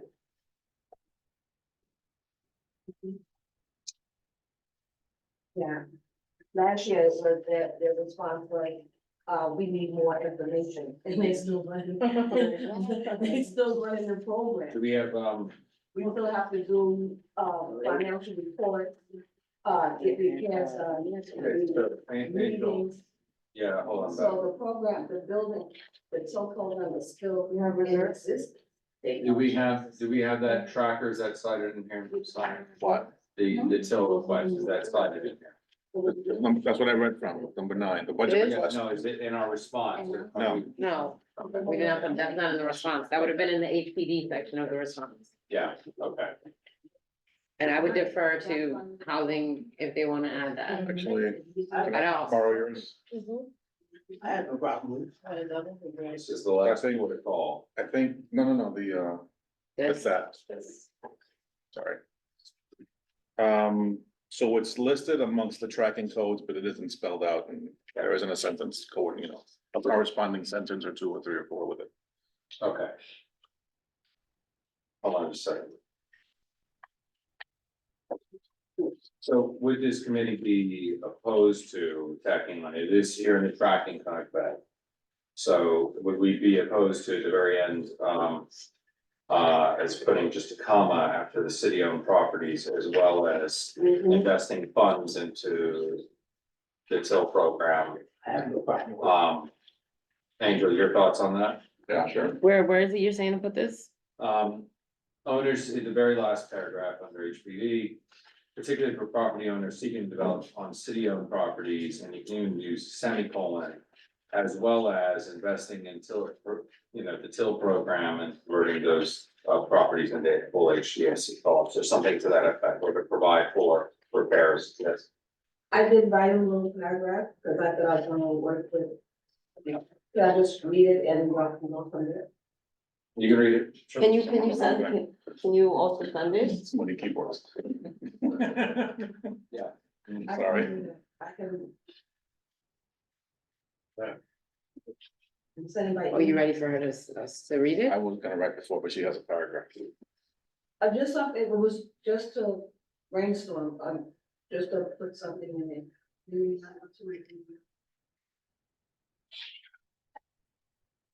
While we wait for that email to come in so we can read it into the record, are there any other comments on this draft? Huh? That sounds fine with that. Okay, there's no other, let's get that across Bev, and we'll read it in the record and see if that fits within the draft.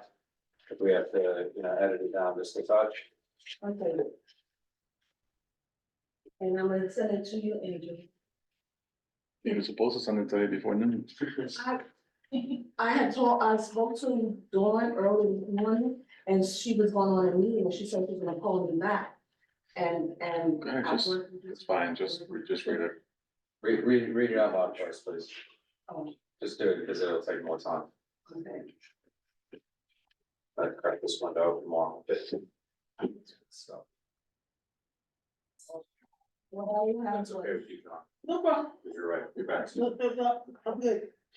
Affordable ownership is also an essential pillar of the municipal public policy agenda to meaningfully address inequality due to decades of racial, economics, and realigning home ownership policies.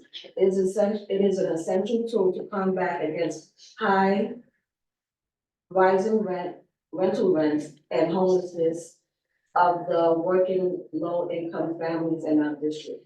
It is imperative that HPD commits 100% construction funding for the rehabilitation of the remaining till buildings in Community Board 11 for fiscal year 2025. Okay, so from, if I'm hearing that correctly, what that sentence one of our response says HPD should provide detailed information as plans for the development of new preservation of existing affordable housing in this neighborhood. And then we go on, HPD must be adequately funded to increase the building inspections of all affordable housing in our district, particularly for property owners seeking to develop on city-owned properties. I think that a sentence from yours can be pulled out to be included, but it's. I mean, Additionally, what you well, yeah, I mean, you pull a sentence out of that, because we already state part of that in the first sentence of our response. I copied what that was to you saying take that part out of the first sentence out. No, Asher, I liked what we originally were saying with just adding on that little bit afterwards, cause I feel like it gets a little bit too wordy at one point. And it's just reiterating stuff that we already said in the beginning, like Xavier said. so, Everyone's okay with that?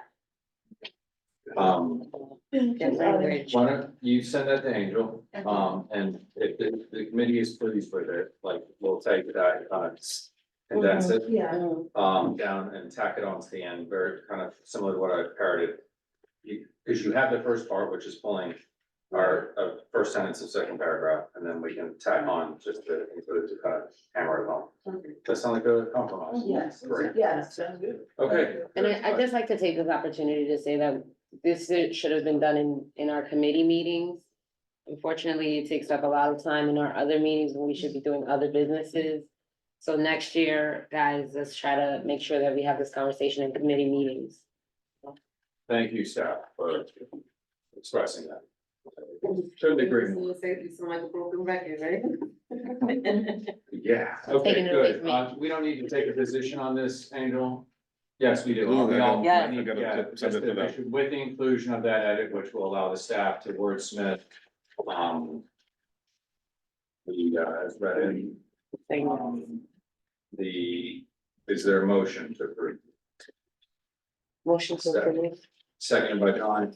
All those in favor? Aye. Any opposed? Huh? We think Jessica said. You did try to. Aye, okay. Any opposed? Any abstentions? The motion carries. Thank you very much. As noted by Steph, please, we try to improve every year.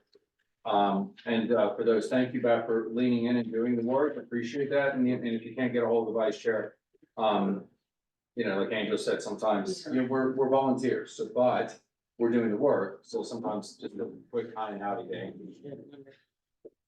Yes. So the complaining part. I'm sorry, I'm trying to be quiet to not complain, but we have to be fair. A lot of notice was given about this, right? And what I'm insisting on is that the board members are doing this work and participating in this. And I think I'm talking to the wall. I will give credit to the committees that did get their work in, right? Parks Committee, the Environment Committee, the Human Services Committee.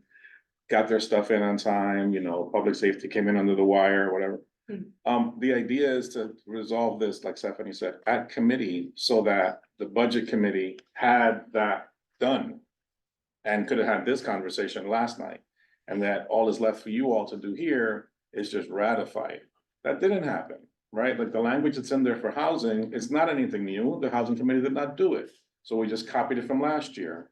If we're responding to this year's budget, I guess my point is, if we want to be taken seriously by the person that's receiving and reading it, we have to take it seriously in our crafting of what we're sending out. Or we could just not do it, which is also fine.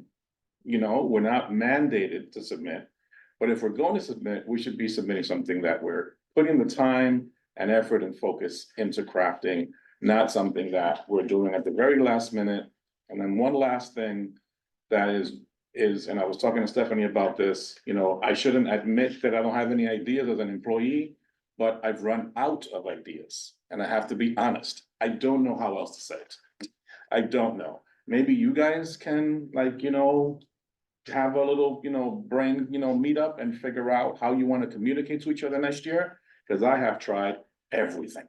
And it just doesn't seem, I had members looking at me in these meetings like I was speaking French, and I don't speak French. Right? And I don't want to be, mean or pain in the neck. I'm just trying to figure out a way to, because otherwise then I just write it. But I'm not the community board, you're the community board. Right? And that's all I'm trying to do, and it's not coming. Or it's coming from some places, and I'm very glad for that. But in other places, it's just not coming. Stephanie made an incredibly good point yesterday. In this committee, that we didn't have something to say on some of the most important issues impacting this community is really telling and really unfortunate. We should be saying something. We're like that, there's certain committees that didn't submit that should have been at the front saying, oh, this stuff, because, the community's on fire and, whatever. But it didn't happen. And, anyway, that's my complaint for this month. Thank you. I feel ridiculous. All I my contribution is complaints. No, No. Fair enough. okay. That's why I said you already- Criticism. Background probably feel like- Let's, thank you. Yes. So, I don't know if it's allowed, but, maybe chairs or, maybe chairs are allowed next year to find an intern to help them. If we see that there's a committee that's struggling, that hasn't given something in on time, way before the timeline or way before a meeting like this. Maybe an intern somehow can be pulled in just to help that committee that's struggling to give in their needs, their statement and budget needs and whatnot. I don't know, it's an idea, but I don't know if that's allowed. Not opposed to, we can have that conversation, because we could repeat this. Again, soon. The, Nelsa, had your hand raised. Yes, I do. Just a couple of observations, if I may. Land use did not get their comments in because their meeting was canceled on the same day, about 45 minutes before the meeting was supposed to start. I would suggest that this community board look at holidays in the future, especially committees, and in a holiday that is not an official holiday, but it's a holiday that is followed by the public. On a day like that, the month prior, the committee chairs should discuss with their committees whether they will be available so that we have quorum. There was presentations that were going to happen that didn't happen because there was no quorum for land use. I found out when I walked to the office and there was no one there. That's the first observation. The second observation is that in my opinion only, if we know that this is important, we should start training about this. I heard questions in yesterday's meeting that should not have been asked about adding new stuff to stuff that we had already requested, and we just needed clarification and answers on what was submitted. Not adding new things, that was my impression. So it seems like there's a lack of understanding of what needs to be done once we get responses back. So I suggest we start working on that now, almost like a mock drill. I don't agree with the idea of having a liaison to help the committees. The committees have to know what they need to do, and they have to do the work.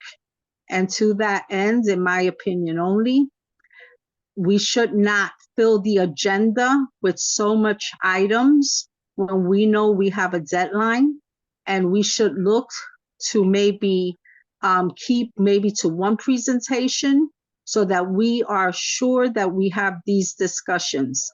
I was unable to have this discussion with my committee because my meeting was canceled at the last minute.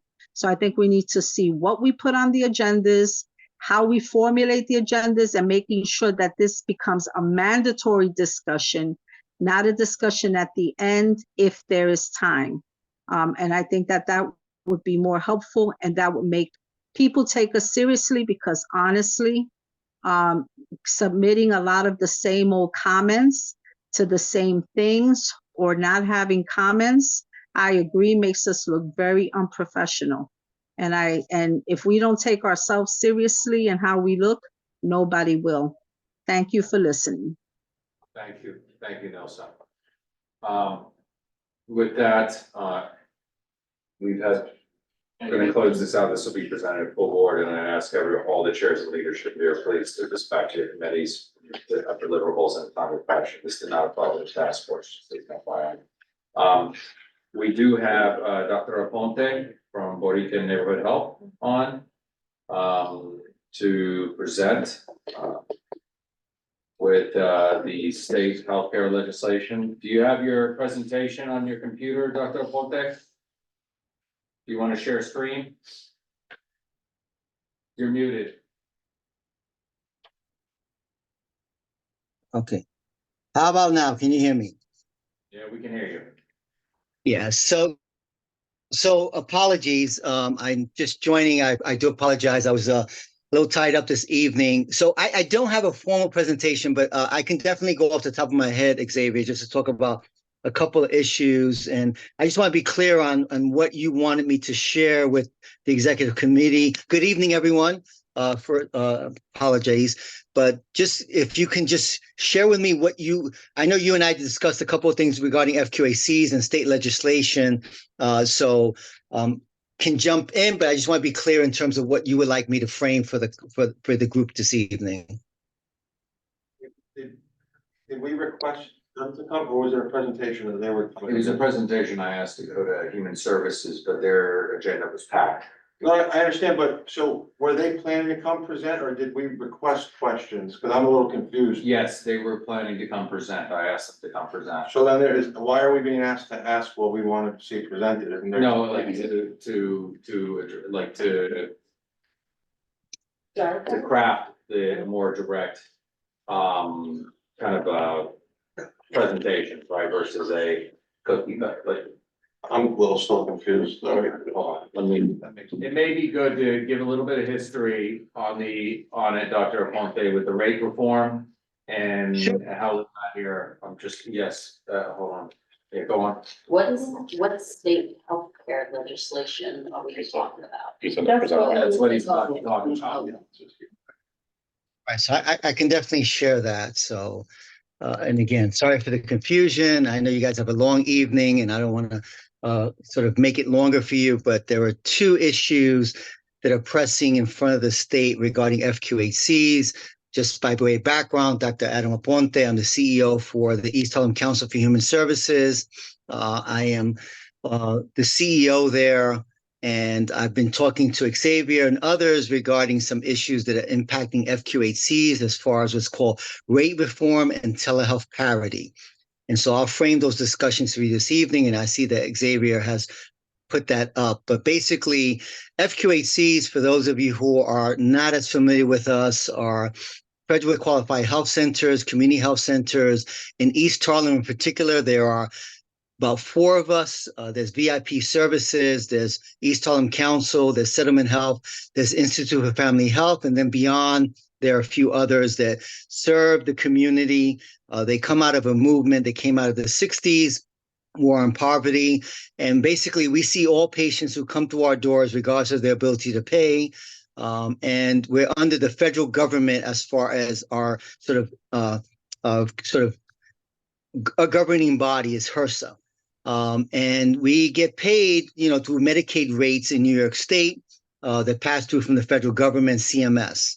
And what I've been sharing with Xavier and others in terms of our elected officials are a couple issues that are impacting our ability to continue to do the work. In New York State, FQHCs serve about 2.1 million individuals. Again, these 2.1 million individuals without FQHCs would have no place to access healthcare. And we do that in a way that we enable services around that patient. It's not just primary and preventive care services. For those of you who are familiar with the services we provide at Borinquen and others, we provide behavioral health services, care management, health navigation, pharmacy services, a whole plethora of services to help individuals navigate this complicated healthcare system.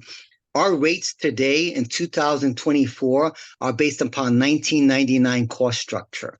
So you think about a quart of milk in 1999 and a quart of milk in 2024, I think you understand, the increases in terms of the cost. So we get 70 cents on the dollar for what we do right now as far as providing services.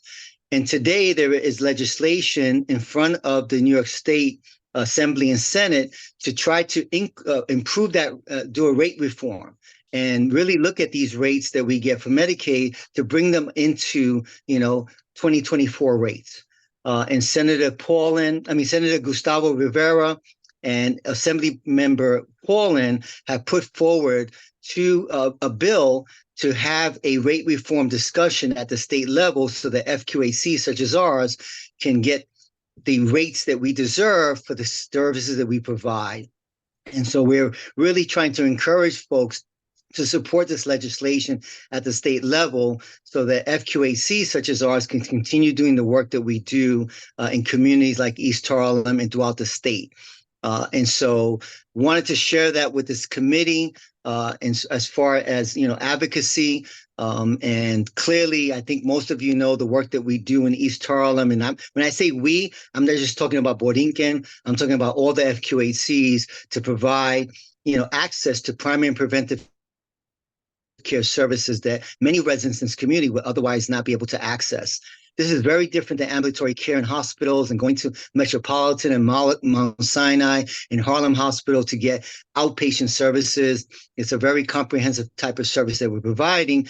And without this support from at the state level, we're going to continue to have these gaps in our ability to serve these patients. So that is one piece of legislation that we're trying to encourage.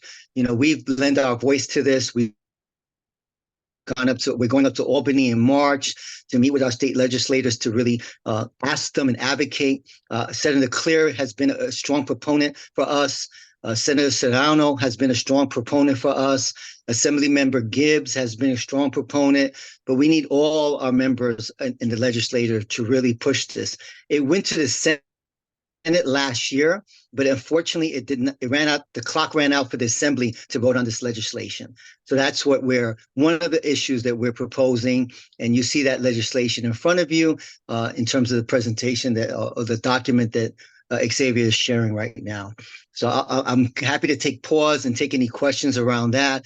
And then I'll describe the second piece of legislation that we're also looking for support around. Any questions? Yes, Giselle. Hi, Dr. Aponte, thank you.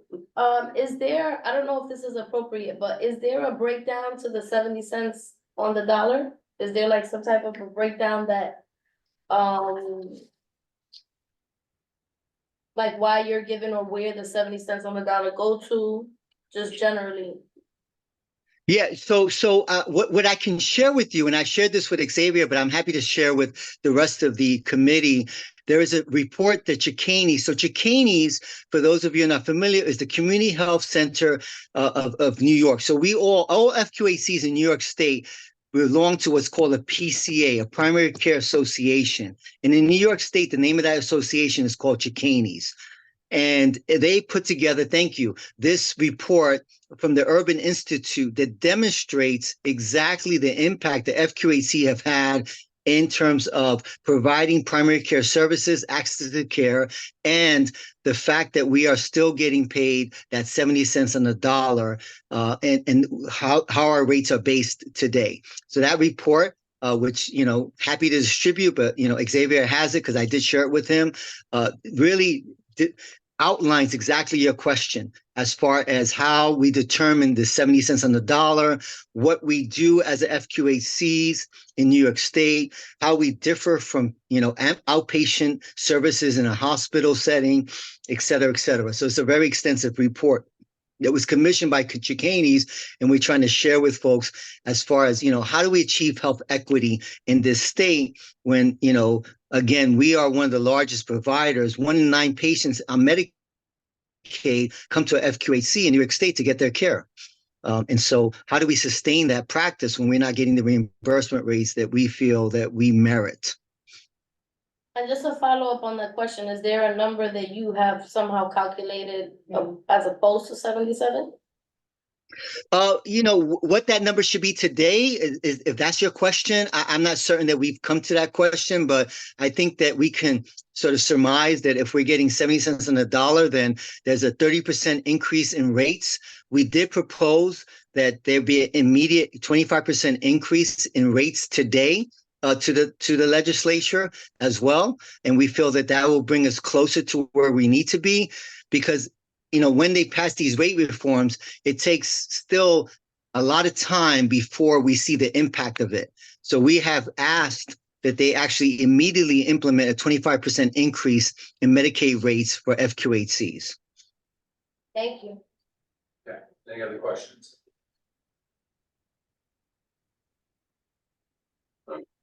Okay.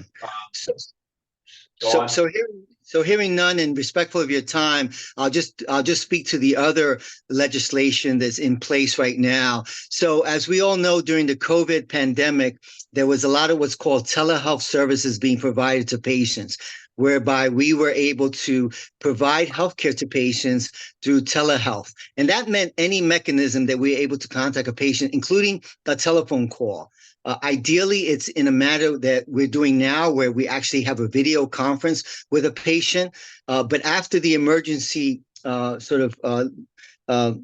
have gone into sunsetted, the rate of reimbursement for telehealth has changed such that if my provider and or my patient is not at the health center, we will not be reimbursed at the same levels that of a regular visit. So if the patient and the provider are at home, so a patient doesn't want to come to the health center for whatever reasons, my provider is at home, but providing advice, clinical guidance, medication, reconciliation, all the things that we do, we will not get the same rate for that visit as if the provider was in the health center or the patient was in the health center. And we think that there's something wrong with that, right? Because we're still providing a level of care and access to care that patient needs. And that's dictated by the patient most of the time. The patient says, I don't want to come in. I can't come in. I have transportation issues. I don't have someone to accompany me, whatever it may be. So we're saying, okay, we'll still provide you care. And my provider may or may not be at the health center, but we're providing them the care. So right now, we'll get a third of our rate reimbursement for that visit versus the full reimbursement. And that's called telehealth parity.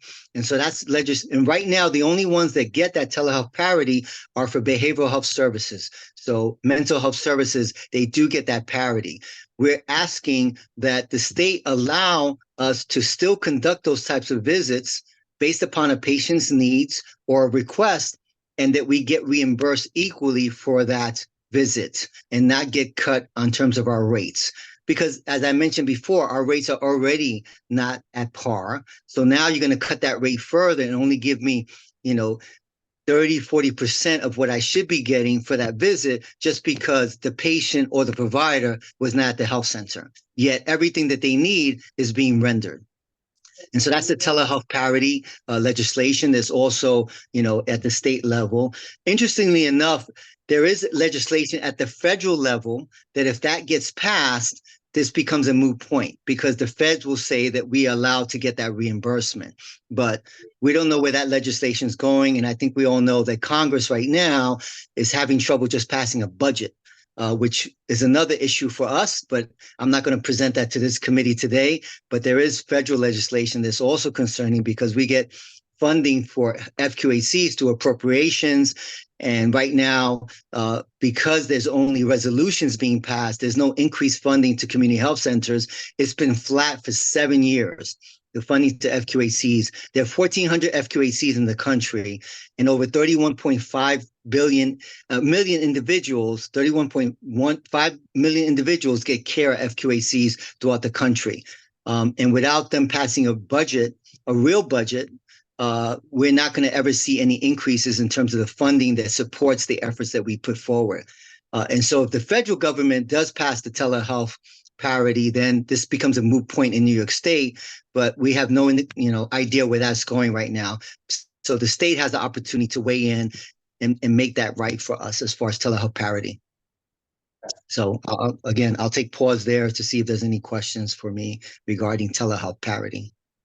Yeah, the link that you had sent is broken on the Senate side. So. Sorry about that. No, I don't think it's your fault. I think it's on this, it's actual. Okay. Here we go. Got it. Let me just share it. The action was. It died in assembly.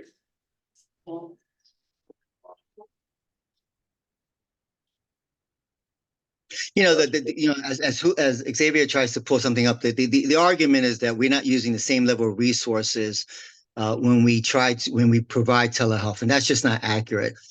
You know, we still have different individuals that interact with that patient who's on the telephone or on a virtual visit with us. And so the resources allocated to rendering that visit are equal, if not this, you know, are very similar, if not the same, as if the person was in our health center. They still need to be registered. They still need, you know, to be followed, given follow-up appointments. You know, we have our medical assistants, our nurses weighing in on this. So, you know, we really deserve the same reimbursement rate for that. And this is based upon, again, a patient's request. We're not insisting that they have a telehealth visit, but if the patient can't come to my health center and they need care, I want to be able to provide it to them, and I want to get reimbursed at the rate that we should get reimbursed so we can provide that care, because my costs don't change. So those are the two pieces of legislation that, I've been discussing and sharing with various committees. And, I appreciate the opportunity to share that with the Executive Committee of Community Board 11. Thank you very much.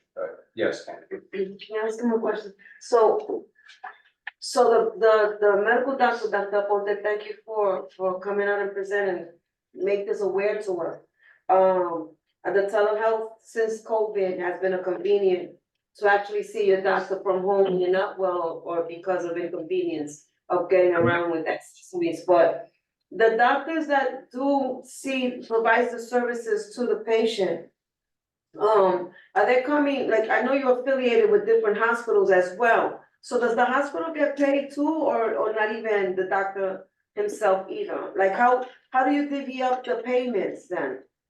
No, we don't divvy up payments between any of the health center. We conduct the visit. My staff, my providers, my physicians, MPs, PAs conduct the visit. It's strictly a visit between my providers and that patient. If they need to see specialty services at a hospital, that's separate and apart from this discussion. This is strictly patients who come to Borinquen or who will go to Settlement, who will go to Institute, who will go to Heritage, go to VIP services, any of those patients who choose to get a telehealth visit for various reasons, then that payment to the health center is changed because the patient is not in the health center. So we don't divide cost between other hospitals. It's strictly our cost. No, I don't mean to, maybe I worded it wrong, but I don't mean the hospital, but the doctor himself. Right. The position that you have employed at Borinquen or any of the centers that you're affiliated with.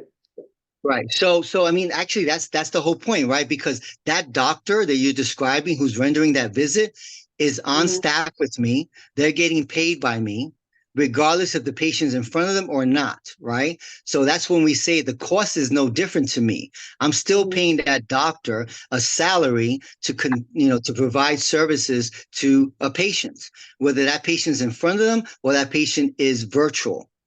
And so that's why we're saying this whole decrease in reimbursement doesn't make sense because my cost hasn't changed. I don't pay that doctor less because they're doing a telehealth visit. They're salaried. They get the same amount of salary regardless. And so that's why we need to get the same reimbursement regardless. So to kind of add nuance and coming, my dad is in a retired position with telehealth, you're spending the same amount of time. So that's, I think, what he's trying to get at. So with that, I was able to get the legislation pulled up. Are there any questions further? Yes, Angel. Do we have the corresponding assembly bill number? I was able to grab the. I got it. It is For this one, for the Oh, telehealth. for the telehealth. So there's not a sponsor for the telehealth at this point. No, there is. I'm sorry, and I can send that, Xavier. I don't have it in front of me, but again, this is Senator Gustavo Rivera.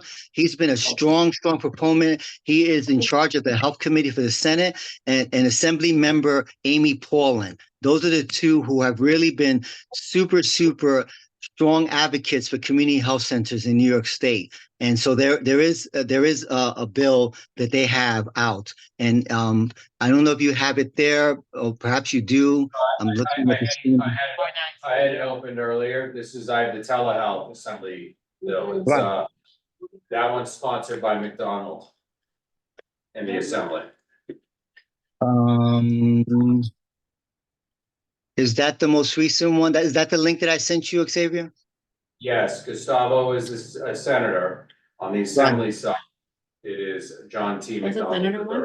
I have Oh, okay. 4.5 for assembly, 2776. 2776. Yeah. So we have two requests, and last year, if you remember, an executive in March. Last year, we had Mount Sinai, we had Metropolitan came who asked for a similar request with the Assembly and Senate for having parity when it came to matching dollars for reimbursement rates. They came to executive? They came to Yeah, executive? March last year. Oh, Yeah, very similar issue, and we, because it was before the legislature, we took a position then. Okay. So Yeah. Xavier, if you allow me, let me give you the exact bill, because the bill I'm describing is the community health center telehealth payment parity. And this is by Assembly Member Paulin and Senator Rivera. And so the Assembly is A.7316 and the Senate is S.6733. So that is the bill that I'm describing. And then I think you had correctly the rate reform information there. So I think you have that one correct. Yes. But I just want to be clear on the telehealth, because it was Rivera and Paulin who have spearheaded both these bills. Right. Thank you. Any questions? Angel? Well, that was a. So when is there need of this? You said you're gonna be up in March, correct? Yeah, so March 3rd, we're going up for Advocacy Day, or 4th rather. We're going to go visit our legislatures. You know, they just came back into session. We don't know if any of these have made it to sort of the, I don't know what you describe it, but, to the floor of either body so that they can be voted on. So all FQHCs in New York State are heading to Albany on March 4th to visit our elected officials and to really impress upon them the importance of passing these two pieces of legislation. And then I think some of you know, and Xavier knows this, we're also going to be at Somos the following weekend to again press them on this, not knowing exactly when the vote will occur on either of these bills. And so, we hope that, members of this committee will help to support us. And for those of you who are not familiar with FQACs and the work we do, I welcome you to visit us. And Xavier can share with you my email address. For those of you who've never been to our building, I really would love for you to come through and see the work that we do firsthand. We talk about it, but I think seeing it in action, seeing the environment that we've created to facilitate and provide services to the community, I hope that you would be impressed with what we're trying to achieve there. Yeah, so we'll take you up on that, Dr. Pumpet. That's an open invitation to all of you. Yeah, no, I think we'd love to do that. So with that, is there any opposition? I know we typically wait for a month, but given that this is in committee right now, are there any questions and reservations because of the, pressing nature of it? Of taking a position in support of these two pieces of legislation. So, 2 letters of support, 1 letter of support, both of them. I prefer to take them two separate.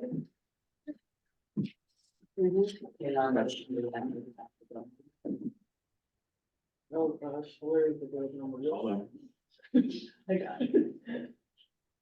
Why aren't we taking a month to go over this? Why aren't we We allowing? can if we so choose, it's only because they're gonna be They're going to going- Somos and. Yeah, but what does that have to do with this bill moving, them going to Somos? That has nothing to do with No, the other. so it has to go, they're going to advocacy day. So for their lobbying day, they would like a letter of support for us to take with them. Yes, well, it's still in committee. But we can easily wait as well. This is an option, this committee to determine, or we can send it to Human Services again for a review. When this. It never went to Human Services, No, we right? didn't, because they had too full of a schedule and they didn't have quorum on either January or February. Yes, it happened. So if we waited, they could go to Human Services next month, right? If we waited? We could, but it'd most likely be best to bring it back here since it's been presented already. How about you do a motion? And see if it's- Sure. Nelson has up her to- hand raised. Huh? Nilsa has her hand. Sorry, I didn't see that. Nelson? Yes, I have a question on this. Our affiliates have FQACs. If I vote on this, do I do present not voting? Or do I take a position? Huh? Your email was. Okay. Has. Did you We're gonna- understand my question? Yes, it would probably be present not voting. Okay, thank you. Because their Conflict of facility, interest. they would stand. Okay, Any other questions? so I was trying to pull it up, so hold on a second. Yeah. The first row, eight. I just do The first one is assembly, it's the first bill is A 7560 and Senate is S 6959. So again, committee, it is up to you on whether or not. All right, I'll make a motion to support both. I mean, you can do it, I just wanted to get it right. Alright, Actually, motion, recognized.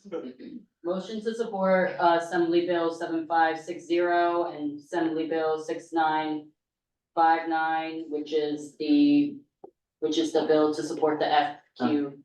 Well, All four? Oh, okay. Oh, Jesus. Okay, and the other one is Alright, here. Assembly bills. Assembly Bill 4940 and Senate Bill 2776. Which is the telehealth bill and the was FQRAC support of the FQRAC. I got it.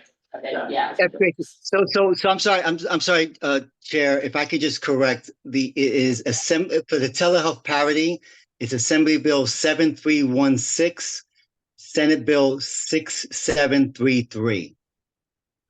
Thank you for the correction. Wait, which? So for telehealth parity, it is Assembly Bill 7316, Senate 6733. I'm gonna ask about That it. was you. Okay, so all right, is there a second? All right, Rose, all those in favor? Okay. Any opposed? Any abstentions? Any present not voting? Nil says present not voting. Present not voting. Okay, the motion carries. Thank you, Doctor. So thank you. If I can, Xavier, just give an update because this board also provided a letter of support for application for a service area competition application we submitted to HRSA. If you'll recall, we got that from you guys back in October when we were submitting for our continuation grant from HRSA. I'd like to report to this board that we were successful in our application and we were awarded 3 additional years of support from HRSA to continue the work that we're doing. That support is in the tune of $3.6 million per year for the next 3 years. So thank you very much to the board for supporting us on that. Congratulations. Great, thank you, Dr. Wong. Appreciate it. Excellent. It's 9 o'clock, so I'm gonna try to get people out. I appreciate it. All right, I apologize. Thank you guys for indulging me this evening and I hope to see you at Borinquen someday. Yeah, we'll arrange a tour for everyone. I'm gonna need a doctor's note. Okay, everyone, I'm gonna move, board member attendance, Rosa, do we want, I don't, part of me wants to table this, but we should Yeah, just get a grip. We can just table it because. But I would like to, Report on Tuesday? yeah, so we're gonna report this out to the full board on Tuesday, so you'll be prepared to do this on It's coming Tuesday. Tuesday, 27th. Okay. What are we doing on Tuesday? Is everything okay? Those are the All committee the chairs recommendations. need to contact me. Okay, Okay. everything okay? Yeah, Leslie was interrupting me. Oh, What are we gonna do? with you. Tuesday, we're gonna do all of this, and we'd like, when our Monday call, Angel, I was just messaging with Jess. Our Monday call, we usually have, a Monday planning meeting, and the Monday before the full board is when we get on, you should be on that. So we're prepping for full board, so I'm gonna ask everyone if you can be so kind with your chair reports and the agenda, I'm gonna combine them.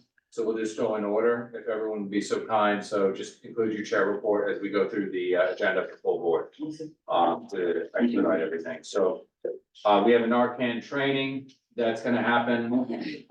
We've been dealing with Nurse Kennedy, she's a peer engagement specialist, addiction institute, I met with them and Dr. Puneet Singh. Mount Sinai, the Lee Building, had a tour, the methadone, a lot of great stuff coming out of there. For example, they are dispersing their clients to try to meet them where they live and trying to reduce the amount of foot traffic, which is fantastic, and they're leading the charge on that. But she wants to do a Narcan training. I've had to administer Narcan even on my block on 102nd Street. In fact, when I was on the phone with Angel, during alternate side parking, so she'll be picking us off on that. Everything else is normal on a show. We have environment, open space and parks. Jess, would you just hit these two things and any highlights you want to give for your report? Yes, we have 2 action items, just a really quick update from the committee. I'll make an announcement about FloodNet. They are looking for places that they can collect data about flooding. So if you know of any, there's a survey that they have out. A note that Peter Minuet Playground was approved for renovation through the Community Parks Initiative. And they're gonna start community input sessions there and have let the school know, PS 109. Marissa Yanni attended our meeting for the first time in a while. And she announced that starting March 1st, commercial businesses must containerize their trash. And on April 1st, they'll begin enforcement. We reviewed obviously the preliminary budget documents as a committee. And we also revisited an old business, our 2 action items. The first was the We Act proposal for the green eco bus shelter proposal that they're submitting a grant application for. This motion was made by Michelle Wiltshire, seconded by Asher, and passed unanimously. And then our second item of old business was it's a topic we've been exploring for a while, as there's not really a deadline, but we made a decision together as a committee with the help of some research from Dr. Snyder, who is a professional historian in this area. So it was about changing the name of Negro Point on Ward's Island. Originally, the proposal was to change it to Kenneth Point, which is a Native American word. And we were provided 3 options of Black mariners who are of importance in the time. So we made a motion of support to rename to Molzac Point, which was one of the suggestions, and that passed unanimously with the committee as well. We talked about Earth Day planning, and we're going to meet next week. And we obviously talked about the Randall's Island herc removal, which we talked about here. Any questions? Great, thank you, Jess. Housing, your report. Well, I did not attend the last meeting. I want to thank Dawn Sanders for presiding over the meeting. Everything in the minutes are for entertainment purposes only. We had a presentation from HPD about the Unlocking Doors Initiative. We talked about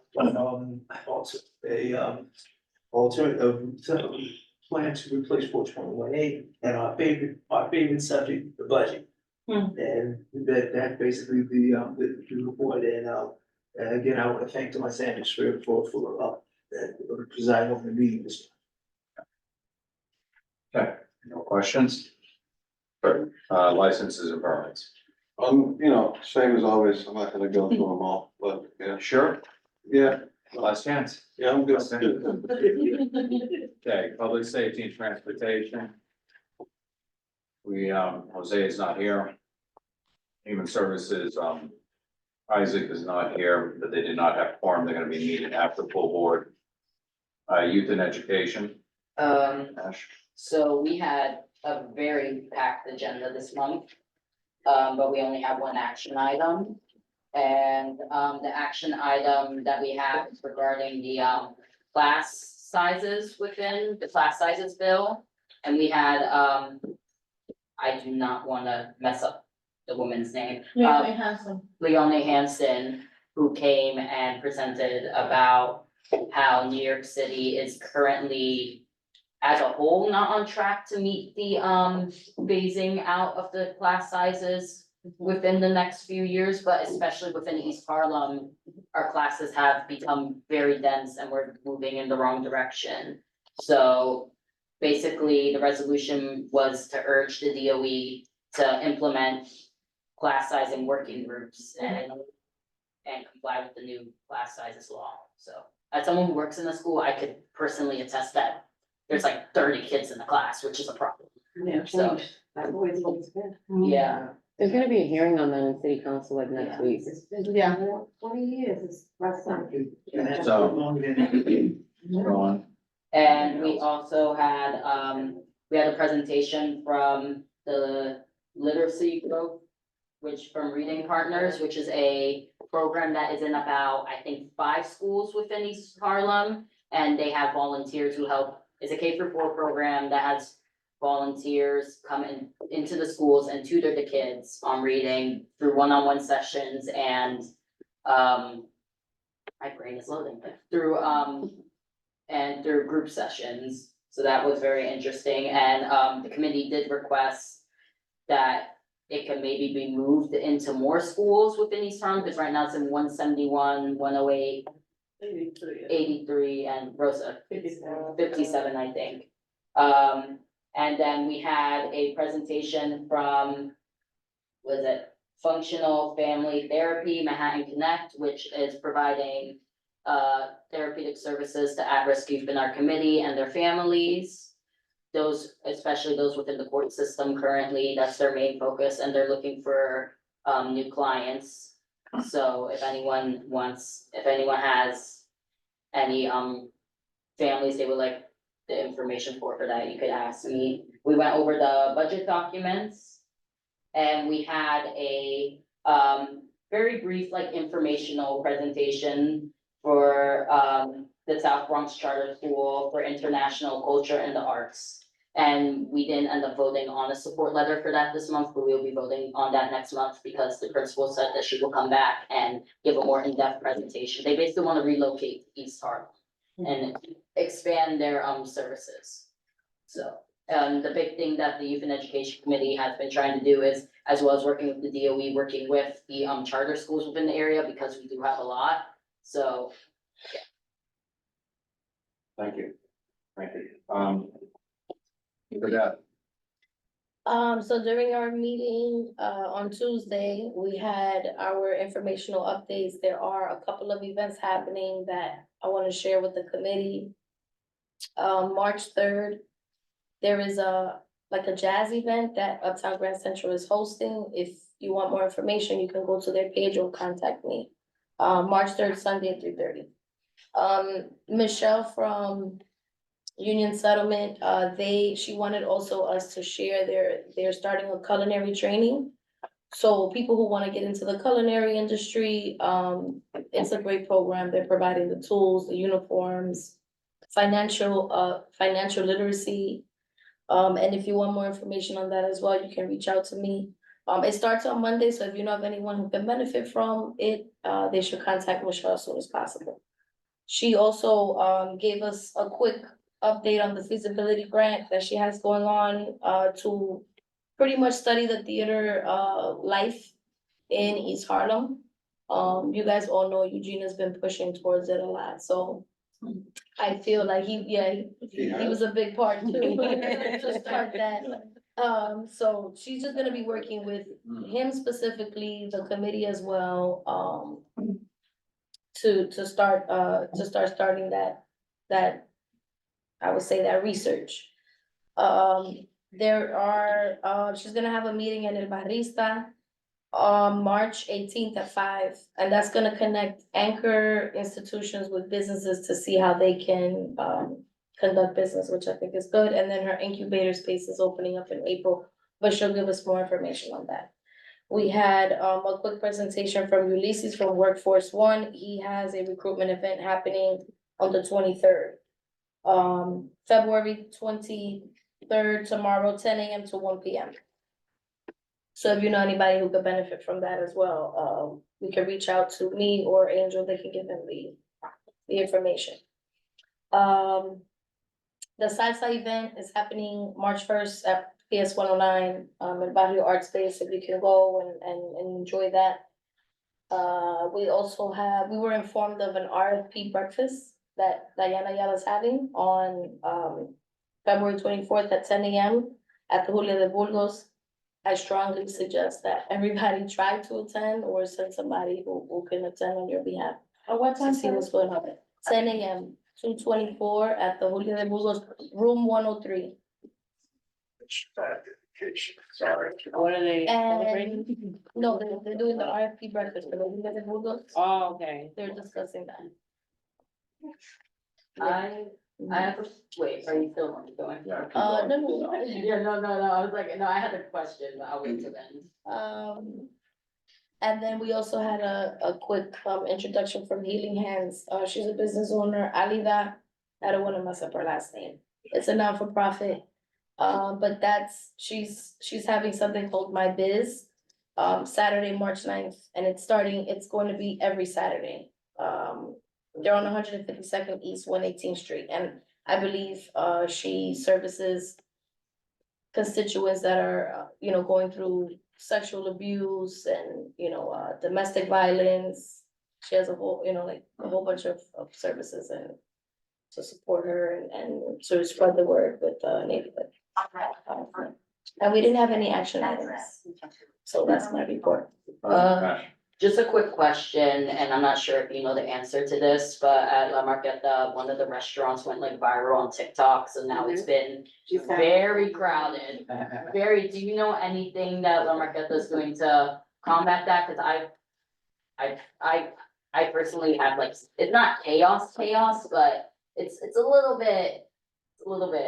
Are you talking about? Picasso, Yeah, I saw her on TikTok, yes. Yeah. I mean, I think business is good, it's great. Yeah. Obviously, it's something that businesses have to navigate. When you get busy, you have to think of ways, but that's good, that's a good problem. Yeah, no, it's a That's good problem, I'm just saying, the line is like wrapping around the block and there's not really space for people to go in the line is that long at certain times, so. Is there any, like, just wanna make sure that like nothing gets disorderly over there, if you know what I mean. Like they're trying for pastelitos or something like that? I don't know. I know, I was there the other day and I saw some people get very upset. We need more things. Yeah, so. Good to Yeah. see that they're actually Yeah. picking up. Yeah, And it's it's a good to really see- nice restaurant. The thing is that we have to support Right. patronize, we just need to give them more time. Yes, More a couple time, they of, need to 7 or at least 8 o'clock at night. yeah. But they've gotta make their 'Cause money that's- soon, and Cause that's, that's another problem with the security who will close the door at 6:30, even when. 5:30. No, 5:36, yeah, So I think this yeah. is something that it's a good point, go ahead. Yeah. So. For sure, a couple of months ago, she had stopped by my restaurant and she was discussing that she wasn't getting anybody, so she was very worried, about, her future there. But I think that maybe offering her, to pre-order things, get an app and pre-order, so that way they just pick up and go, I mean, it's a good thing to bring up to her. Maybe we can invite her to our next EcoDev meeting and ask her how she's been navigating through that, so Yeah, thank you. my main thing is the door getting locked. earlier than it's supposed to. Cause I've spoken to her about it, and she's like, I'm here, the door's just getting locked at like 6 o'clock. This is like even before the business picked up. So we have a Friends of La Marquette meeting tomorrow, so I can bring that up, thank you. That's all yours, so, Yes. It's funny, I was there today and there district was needs a a line. budget. We- District needs and budgets, we talked about what exactly we talked about today. That's what I just giving you. Thank That's you. it. Thank There you you. go. Executive, we just went through it. Any new business? Old business? Announcements? Okay, no announcements. We have full board next Tuesday at Animal Sale, right? Police? Yeah. So it'll be great. And then, yeah, that's, yeah, One announcement, no. if you haven't reapplied for your community board 11 appointment, it's due tomorrow. If you wanna stay in this. Well, I know when. I sent them I already sent email. that. Yeah. Yeah, go check. I would have received an email. Thank you so much. I need to eat. All right, with that, not gonna call the roll, we appreciate all, motion to adjourn. Yeah, bye. Motion by Rosa, second by John, all those in favor? Any opposed? Any abstentions? The motion carries. I'll be upset.